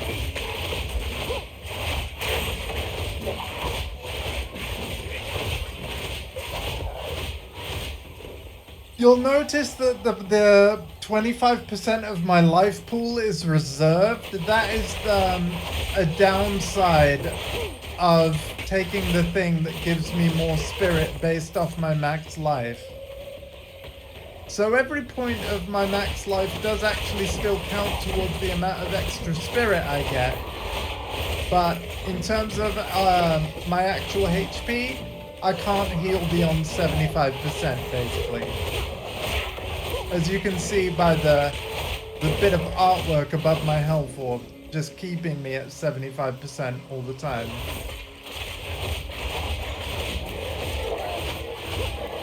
It was a worthwhile trade-off. I'd rather take the extra spirit for 25% less health, because that's really what it boils down to.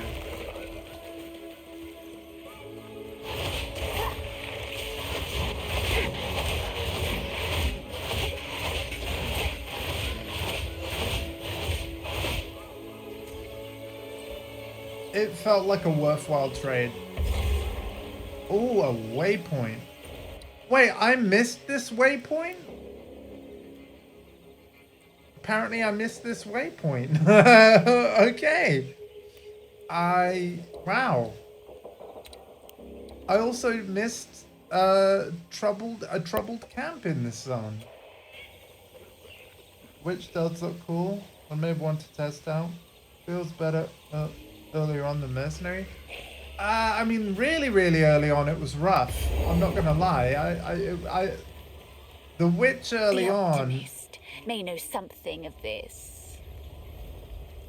The Witch really early on. I think the minions were dying way too soon. But yeah, eventually got better.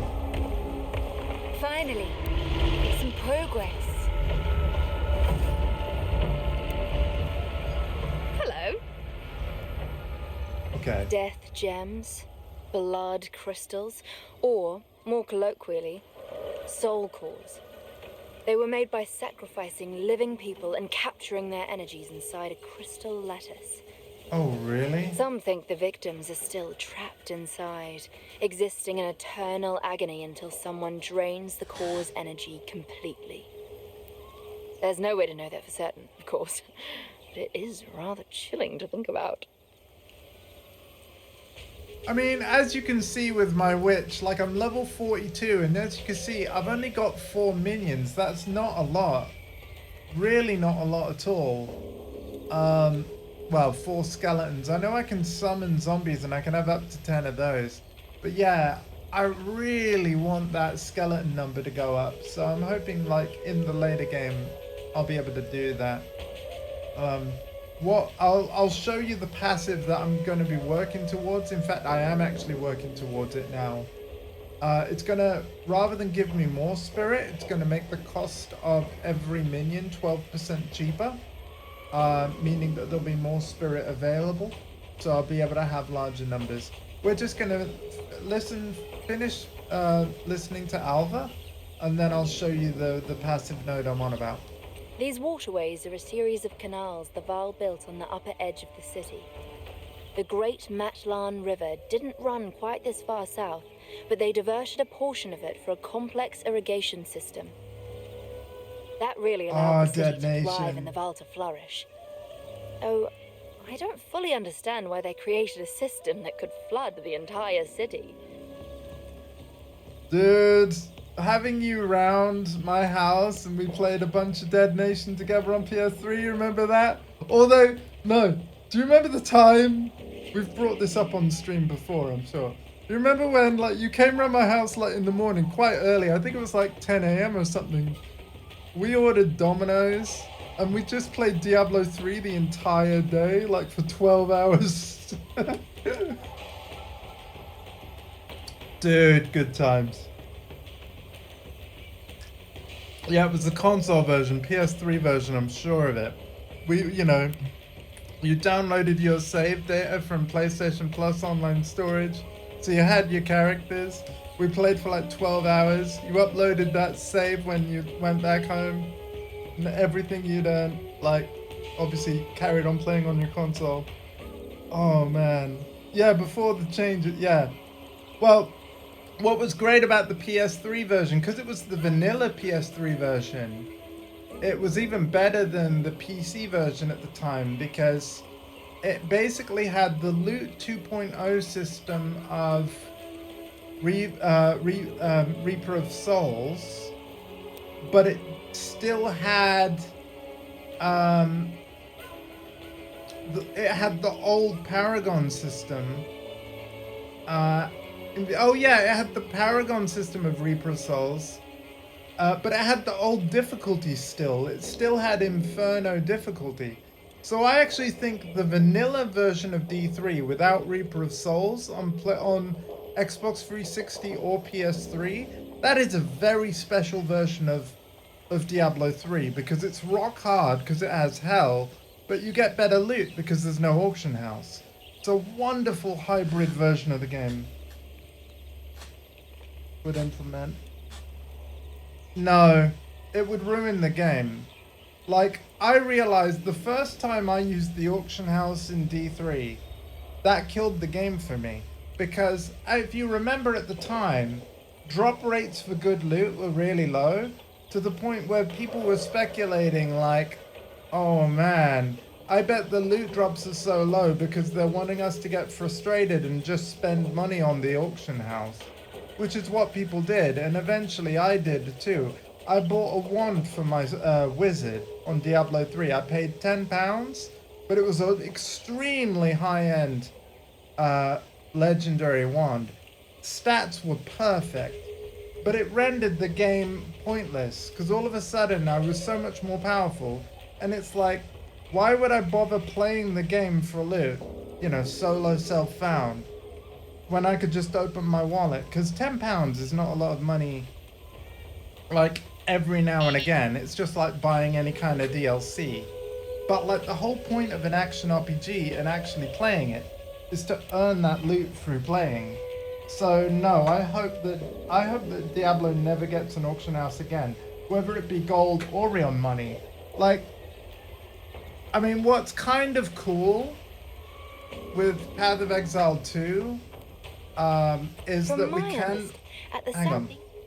we can trade, right? We can trade for, like, if we need an item upgrade. Check this out. Even on console. Oh, they wanted me to sign in again. Dang it. Well, you know what? I'm not gonna do that. But yeah, you can trade. And like, you can literally go for whatever you want, but the thing is, you can't pay gold. You have to pay in, like, somebody might say, I'll give you this unique, but I want that regal orb you got. You hate that it's a website? Why is it not a game?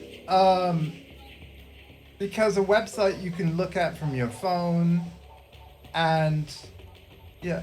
And technically, it is in-game, because even though I'm not going to sign into the website now, on console, you can open this from in the game, and once I am signed in, you do stay signed in, at least for, I think, a few days. I can't remember when I signed in. But yeah, it's looking like maybe you have to sign in once a week, and then it will remember it. Yeah, I don't mind that it's a website. I get what you mean, having a nice, like, browsable UI would be cool. Path of Exile 1 does the UI thing. Maybe they'll add the UI later. Because again, Path of Exile 1 on console has a UI. How can I help? But yeah, let's hear about the spillways. But actually, before we do, I was going to show you a passive, wasn't I? I'm now working towards, I'm going to go along here to this jewel socket. We're taking a turn. And what I want to get to is Lord of Horrors. Minions have 12% reduced reservation. The reservation is like how much spirit they take up in order to summon. So, yeah.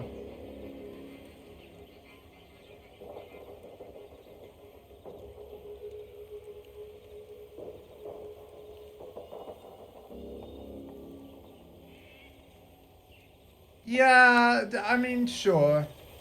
Yeah. Sure. I mean, you see, because that's the thing. I really enjoy... Like, thank you for putting everything in the guild stash that you've put in.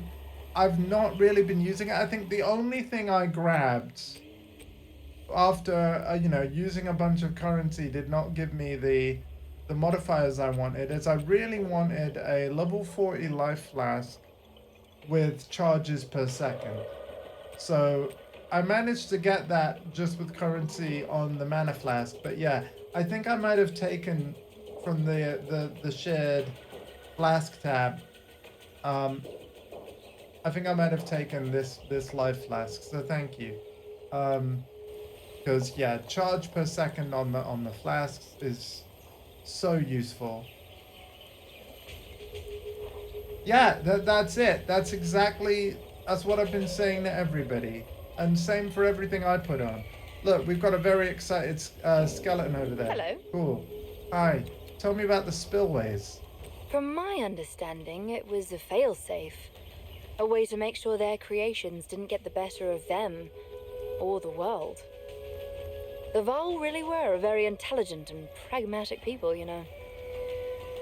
At the southeast edge of the city, there is a large dam. I've spent months trying to find a way to release the outer spillways, but to no avail. Those very walls are what keep the city flooded to this day. Keep up the search. Oh, we'll keep up the search.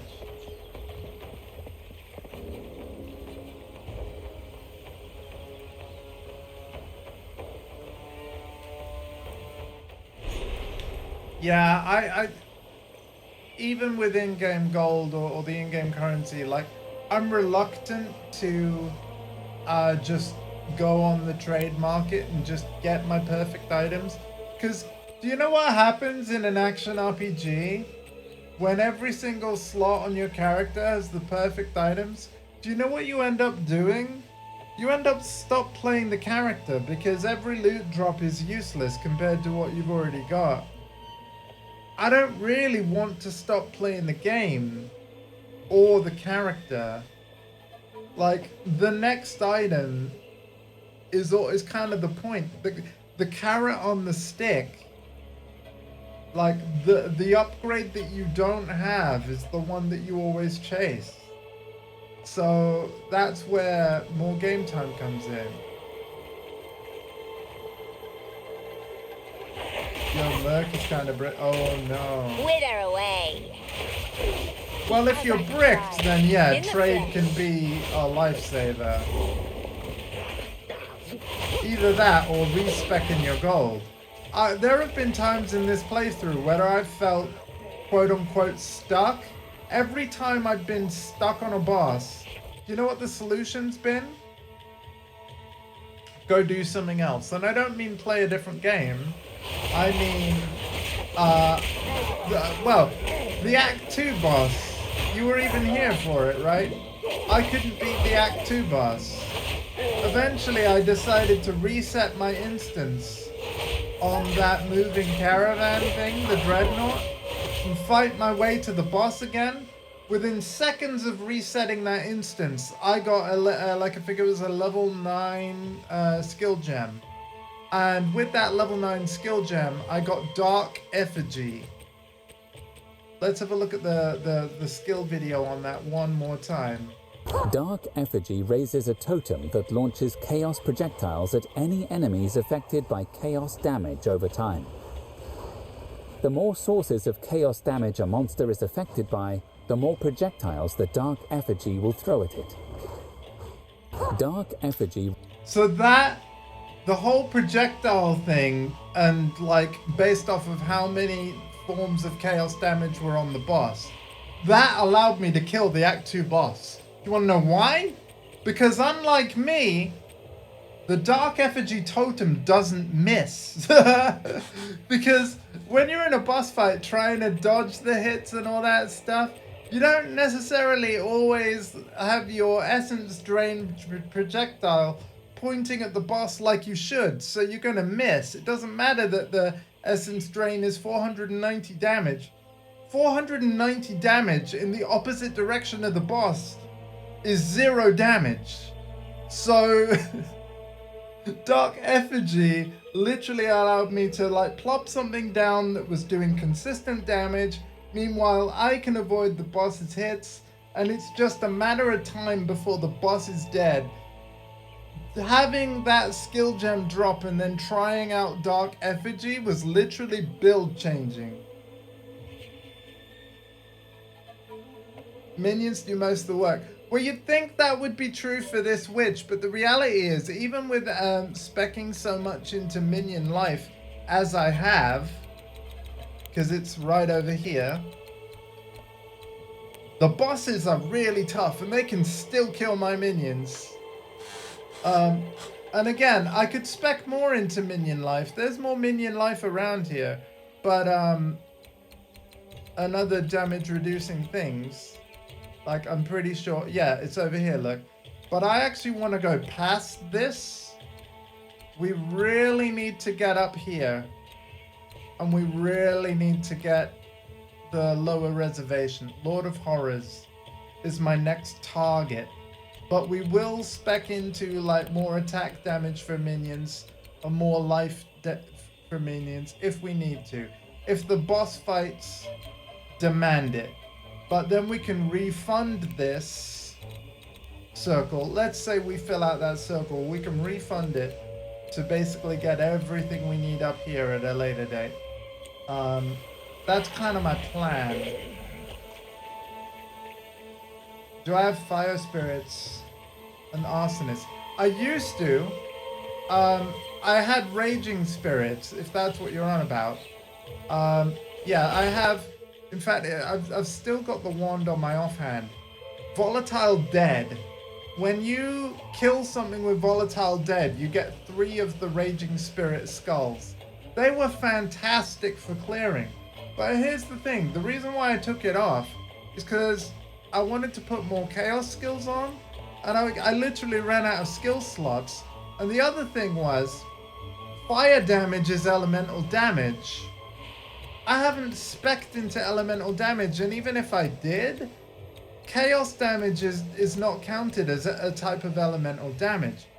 So, if speccing into both chaos and elemental damage basically meant that neither could be as powerful as they would otherwise be able to be. And so that's why I ended up removing the Raging Spirit, despite the fact that it is fantastic. So even though I'm an Infernalist, and Infernal, basically, it implies fire, at least for now, I've leaned more into Chaos. But that doesn't mean it's impossible to U-turn.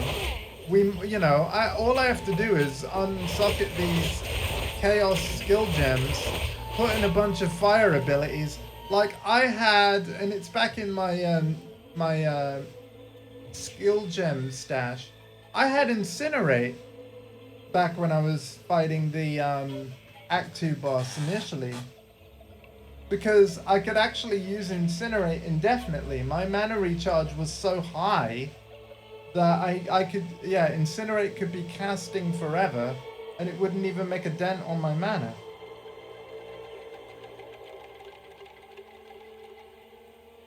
You don't know. Alternate, you don't have to do. Yeah, it's really well done. They've done it in a similar style to Warframe, where people just use the chat.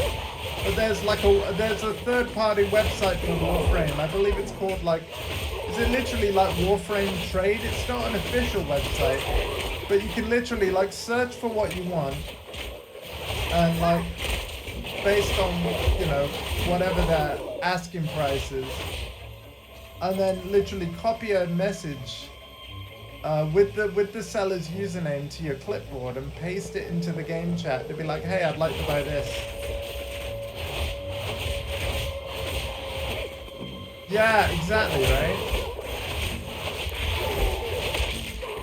By the way, like, you're still in my clan cyber guild, I think. Or if not, no, I think you are, Swatbat, I think you are. But if not, we'll get you in there again. It's now called Boost Gang, of course. And yeah, I know I need to get Dondi into the Warframe guild as well. Warframe is a game I want to return to at some point. It's really cool that the 1999 thing is here now.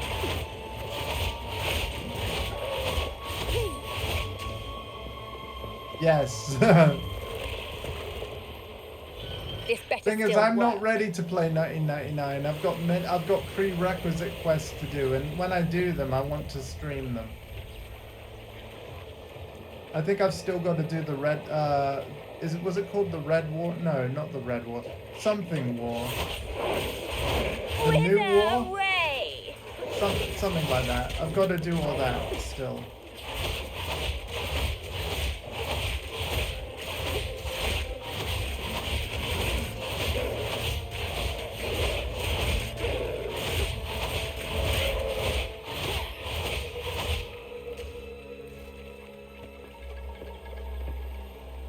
Yeah, they had current, like, so I haven't, so hang on, Swatbat, are you saying currency exchanges in PoE 2? Because that was something that they were testing in the current PoE 1 league, Settlers of Calgar.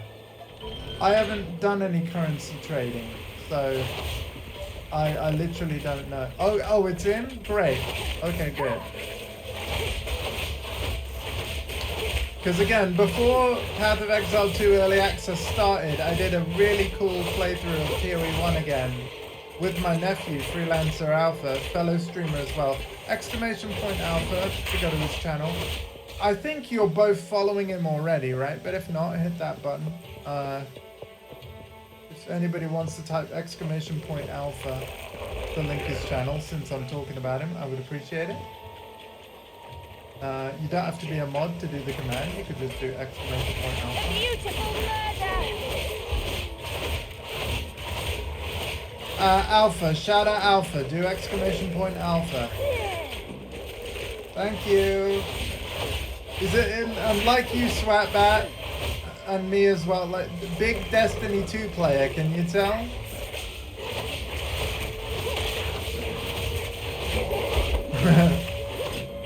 So I came up with that little spiel.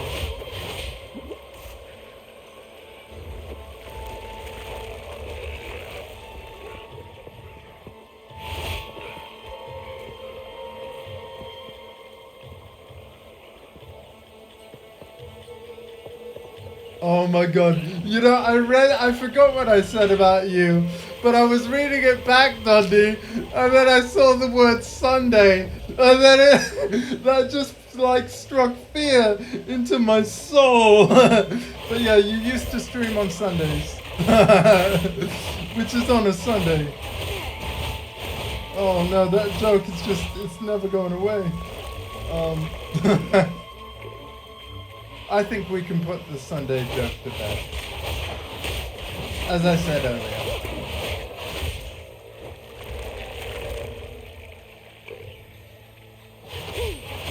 Maybe change it a bit. Yeah.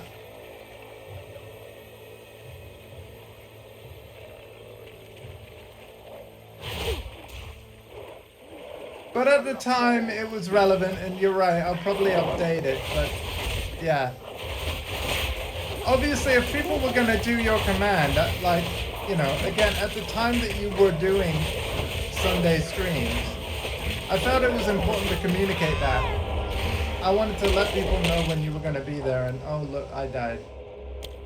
Yay! Okay, but I don't really know the franchise well enough, so unless you wanted to write your own spiel, which you could do.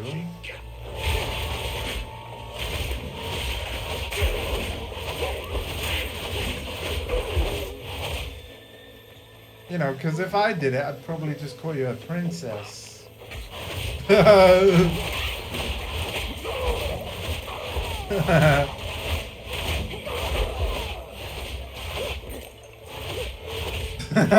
gonna regret that sentence now.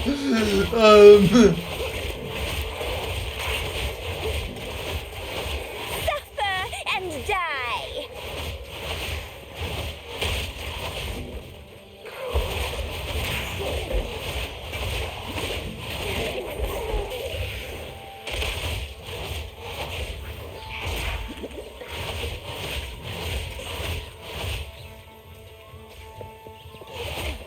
Yeah, Zelda is a franchise I've never really played. Had every intention of buying like Breath of the Wild and Tears of the Kingdom, doing playthroughs on stream. Of course, you know, maybe someday I'll get around to it, but let's be real. Who knows when at this point? Who knows when? I really would like. I'm waiting for Switch 2 to get announced. I would like to have one.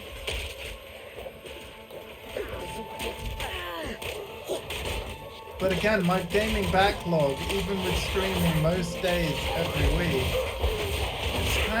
it's massive, you know?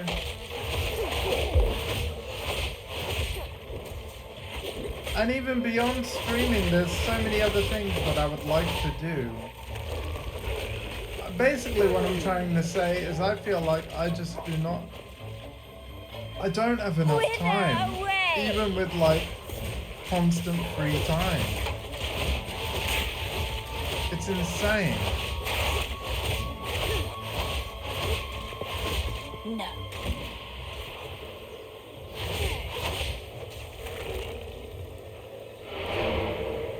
Because I do. I basically have constant free time, technically speaking.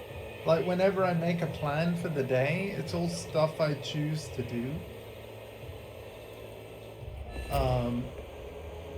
You know, and I feel very fortunate from that respect. But yeah, there's just not enough time.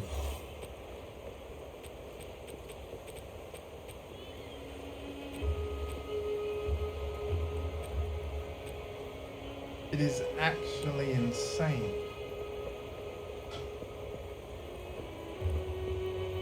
How can I be of aid? Go. But yeah, thank you all for hanging out. I appreciate it. And I hope you're enjoying the show.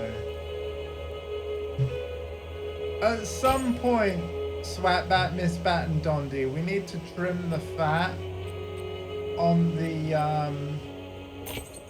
items in the shared stash. But I'm like, how do we decide what goes and what stays? That's something I would like us to sort of decide as a group, hence why I'm asking you now.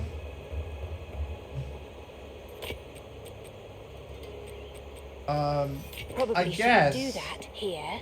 and Nemi should really have a say in this too. But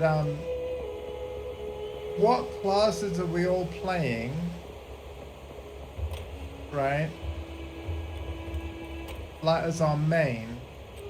And then what item types do not apply to any of them? I think that's probably where we should start. Removing any items that don't apply to any of our classes.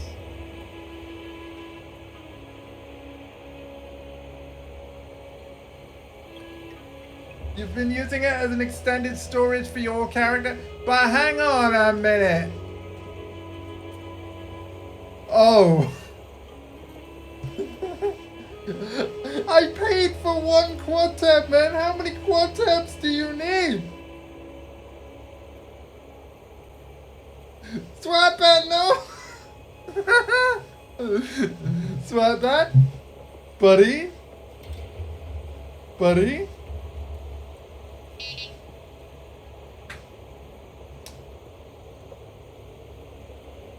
You are one character Your one character can wear one pair of gloves, one pair of shoes, alright, one helmet, one chest piece, 2 rings, 1 amulet. Like, for the love of God, man. If you ain't wearing it, you don't really need it. And you're saying that you want an auction house to have even more stuff? Where would you put it?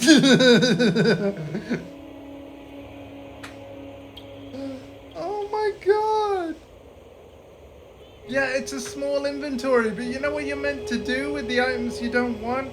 You're meant to turn it into, like, I'll show you. You're meant to turn it into currency. That you can then use to upgrade other items. Like, oh man. In fact, you can't even see the screen because I'm being very unprofessional. Hold up. There you go. Like, yeah, turn it into currency. Because, hang on, let's compare this and contrast. Let's have a look at my stash tabs, right?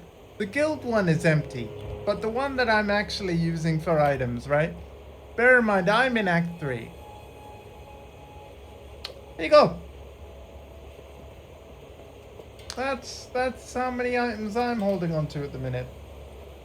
Auto quad tab is so useful. It's like 4. Yeah, exactly. That's why it's called a quad tab, man. That's why it's called a quad tab. It's because it has not 1, not 2, not 3, but 4 normal tabs inside 1 quad tab. You can count the squares. It's true. Why do they sell 6 normal tabs? See, like, I think they did the 6 normal tab thing before quad tabs existed. But also there's a price difference there. In fact, let's have a look at the price difference a minute. Shop tabs. So a quad tab, 150 for the personal stash, right? 6, 200. Okay, so for 50 stash tabs, which normally and the thing is, they're all, correct me if I'm wrong, are they all premium? I think they might all be premium and renameable. They are. So normally for one of those, it would be 40 points. So you're getting something worth 80 points for like 20, if you think about it really. Because the quad tabs are premium also.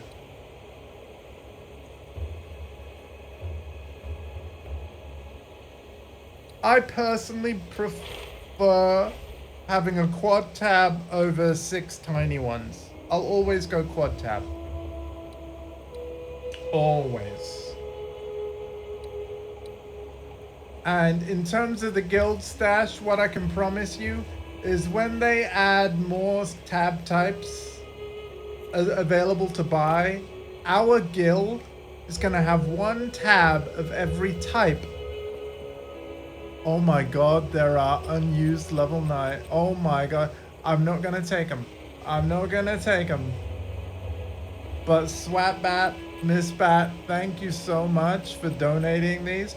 Thing is though, now we know, for all we know, maybe Swatbat hasn't given these out of the goodness of his heart. Maybe he's hoping that the rest of the guildies don't take them. And he's just storing it in here because he's run out of space. Feel free to take one. I mean, that was kind of the rules, man. If it's shared tab or any of these tabs, it's like when we get to the point of like farming endgame, we have a ton of essences. Put them in there and people will just be able to take what they need for their build. Yeah. But yeah, dude, like, don't get me wrong, dude. I can show you one of my characters on PoE 1 where I literally had this problem. I have so many decent items just stashed away. But the thing is, they're gonna stay in that stash forever. You're not gonna be constantly looking through them all and like, dude, most of them are unidentified. You need to take them out of here, talk to the hooded one, and then put them back. And then and only then can you really, like, realistically go, is this gonna be better for my build or not? Chances are no, because you've out-leveled it. So, yeah, you might as well turn it into currency. It's only the really, really, really good items where rather than turning it into a regal shard or something, I've been donating it to the shared guild stash. So, because I'm like, that's no good for my character or my build, but I have a feeling it's going to be good for someone.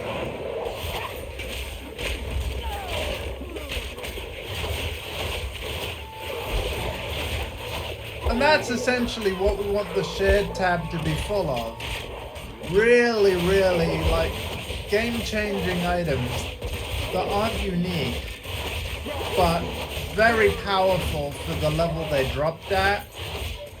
That if someone's playing through and struggling, that's another guild member, we want them to be able to go there and be like, okay, I need a little something special, what's on offer?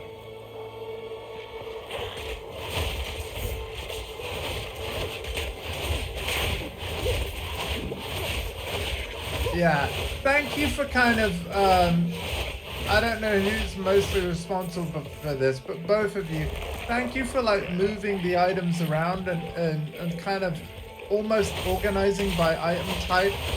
That's really nice as well. I personally don't have the patience for that, but also because the tabs can be searched, I suppose there's less of a need. Still, in terms of like just visually at a glance, looking at the tab, like, thank you. That's Mr. Well, thank you. Thank you so much. Also, Swatbat, are you jealous of my unique? I did actually decide to corrupt it, meaning it can't be modified again, but look at that last line, man. 50% chance to avoid death from hits. This unique has saved my life many boss fights. I could basically have 0 HP, hear the death noise, and then still use a health potion, and I carry on the fight. It doesn't always save me. It's 50% chance, but it's pretty amazing. Wither away!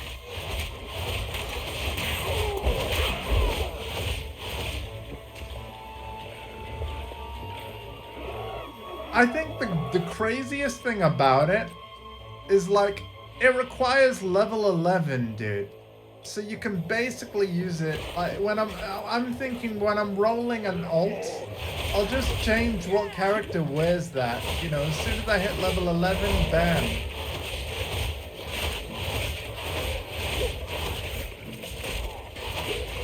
So I'm not gonna lie, I'm probably gonna keep that one. But you would too, so let's get some empowered zombies. I'm so glad I finally figured out how the power charge mechanic works. Basically, I've got this ability, Power Siphon, on this wand that I'm using, where if an enemy is near dead, they'll have a glowing blue light on them, and if I use Power Siphon on them, I gain a power charge. And the thing about Raise Zombie is that you can raise a zombie via either a corpse, or if there are no corpses around, you can summon zombies via power charges. And if you do it via power charges, they're actually stronger versions of zombie than the regular ones. Death, take you! Oh, hell yeah.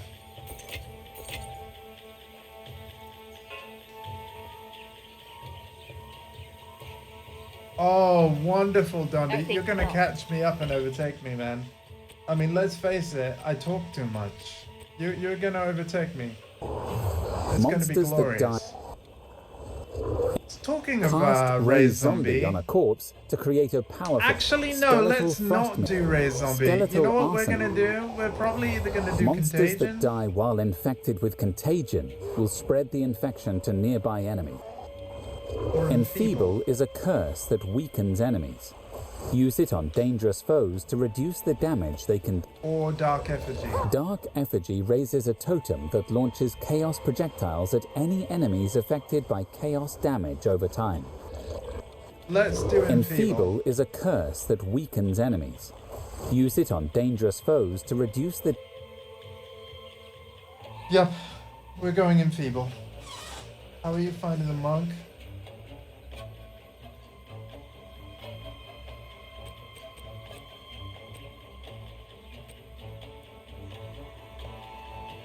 Ooh, Sigil of Power. What's Sigil of Power?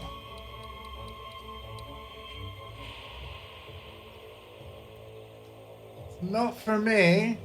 Sigil on the ground. Oh, a spell damage buff. Okay, it's more of a sorcerer thing. Okay. I mean, I'm using spells too, but yeah, I'd have to give up my minions, which is why I said not for me.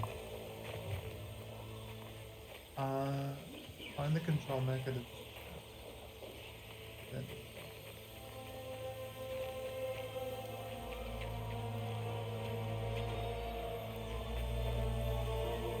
It's 10? Damn, guys. I'm gonna have to go.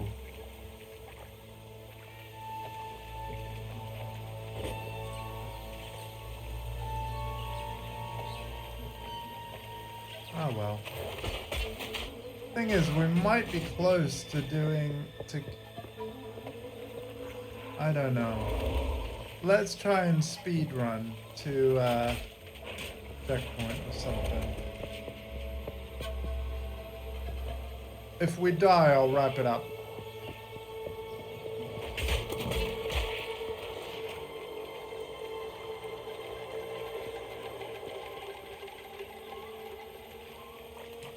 Yeah, because my mum's getting things ready. Yeah. And I know that she's probably quite tired, so... And also this map, if you haven't noticed, is quite crazy with the layout. Ugh.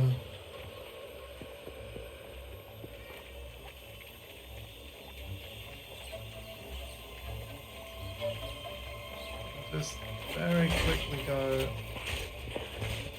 over here, down here,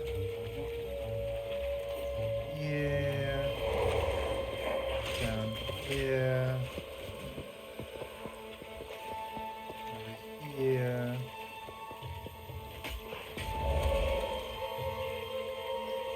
across here, out.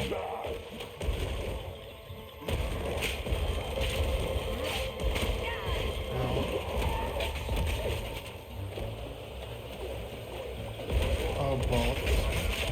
Oh, no.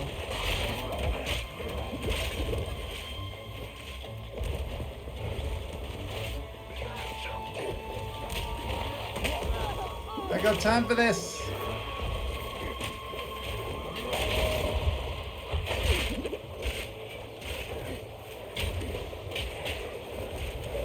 What? Where am I meant to go?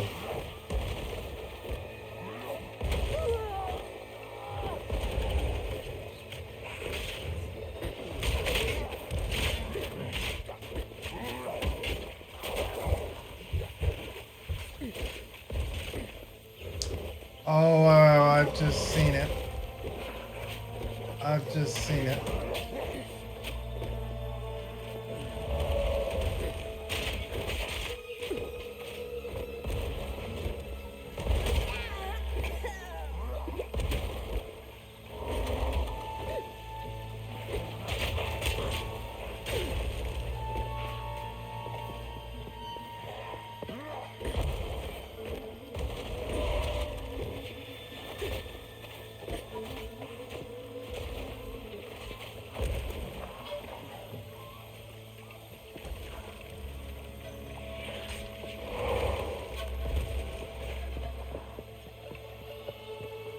my god. Rise! These maps. There we go. Oh my god. Wait, you know what?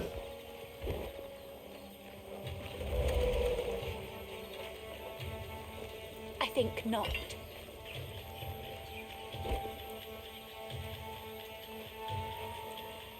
Wait, what?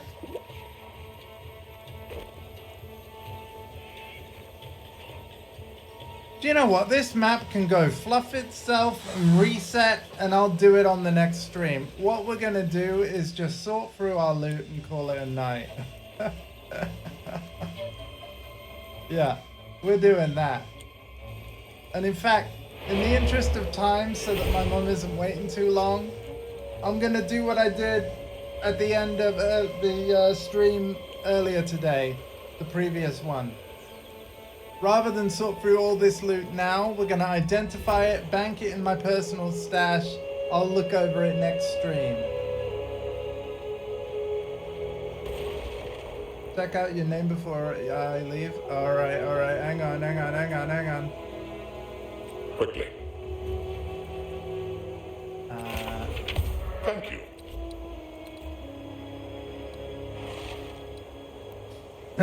Woota! That's great. I like it. Also, check out that name. I'm not on about the top, I'm on about the bottom. Shout outs to B-Hat. AKA Nemi. Nemesis. Woota! That's great. Alright. Now, as I said, for now, I'm going to put this in my personals tab because I have lots of space swap out for all this stuff. Look at this space, man. Space, man.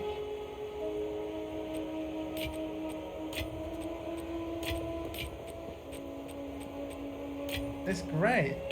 Whoopsie. That's a charm. Charms can go there.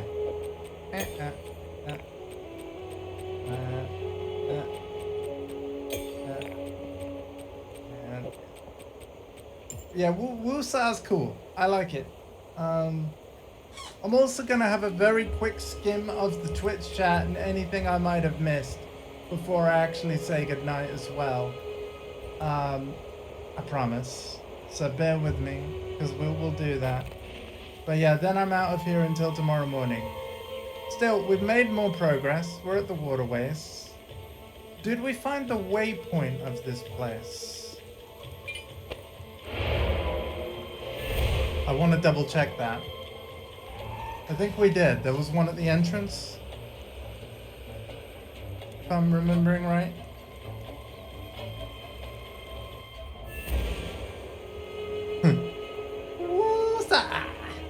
That has tickled me. That's great. Yeah.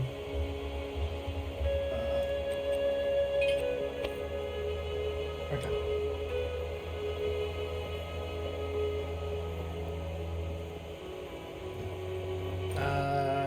Okay. So let's have a look. Do I have? Oh no, I don't. That's fine, we'll just earn it next time, because it just means killing more things, getting more XP, it's fine, I don't need the waypoint. I can log out without the waypoint. And also, when I log in again, I might even have the portal, maybe, but I don't know. Either way, we're going to risk the biscuit. Right, let me catch up with you, chat. Let me catch up with you, but thank you all so much for being here, hanging out. Aiming to be live at 11 a.m. tomorrow, but if I need more time to be ready, then that's gonna happen. But yeah, 11 a.m. GMT is what I'll be aiming for. And we will continue. Good amount of progress today. Happy with it. You know, got the other ascendancy points, got more through Act 3. It's been a good time. Let's have a look at the Twitchy chat. So I'm gonna take the window to my TV so that I can see it. What you guys been saying?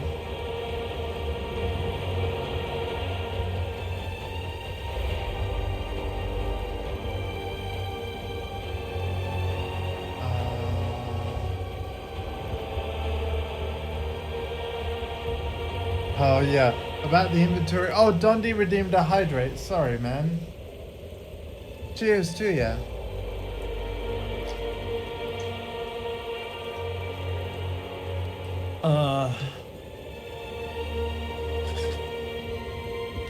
Yeah, the bank.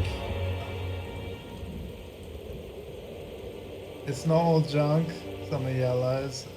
Okay. Well, at least unlike Diablo, you can buy as much stash tabs as you need. And indeed, in PoE 1 on PS4, I have a ridiculous number of quad stash tabs. Eventually, that's probably going to happen with this game.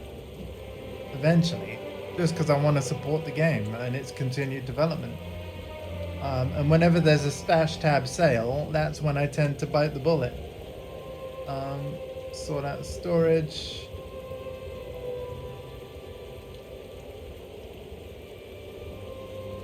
Freaking love it. Oh, right. And then you're talking about Avatar. Yeah.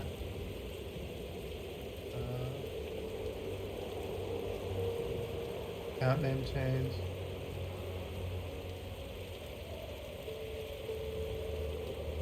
Oh, thank you for the chair, Miss Bat. Right at the buzzer. Should be around tomorrow. So I've said goodbye now. We'll hang out around the end. Oh, hey, you didn't have to do that. But thank you so much. Everything that I get from Twitch, by the way, goes into the stream in some way. Whether it be new equipment or games to stream or stuff related to the games that I am streaming. I'm not going to lie to you. I recently got a payout in December from Twitch, from everyone that supported me in September, October, and November. What I spent it on was Path of Exile 2 supporter packs on the PC version in order to fund the quad tabs and the like of the guild.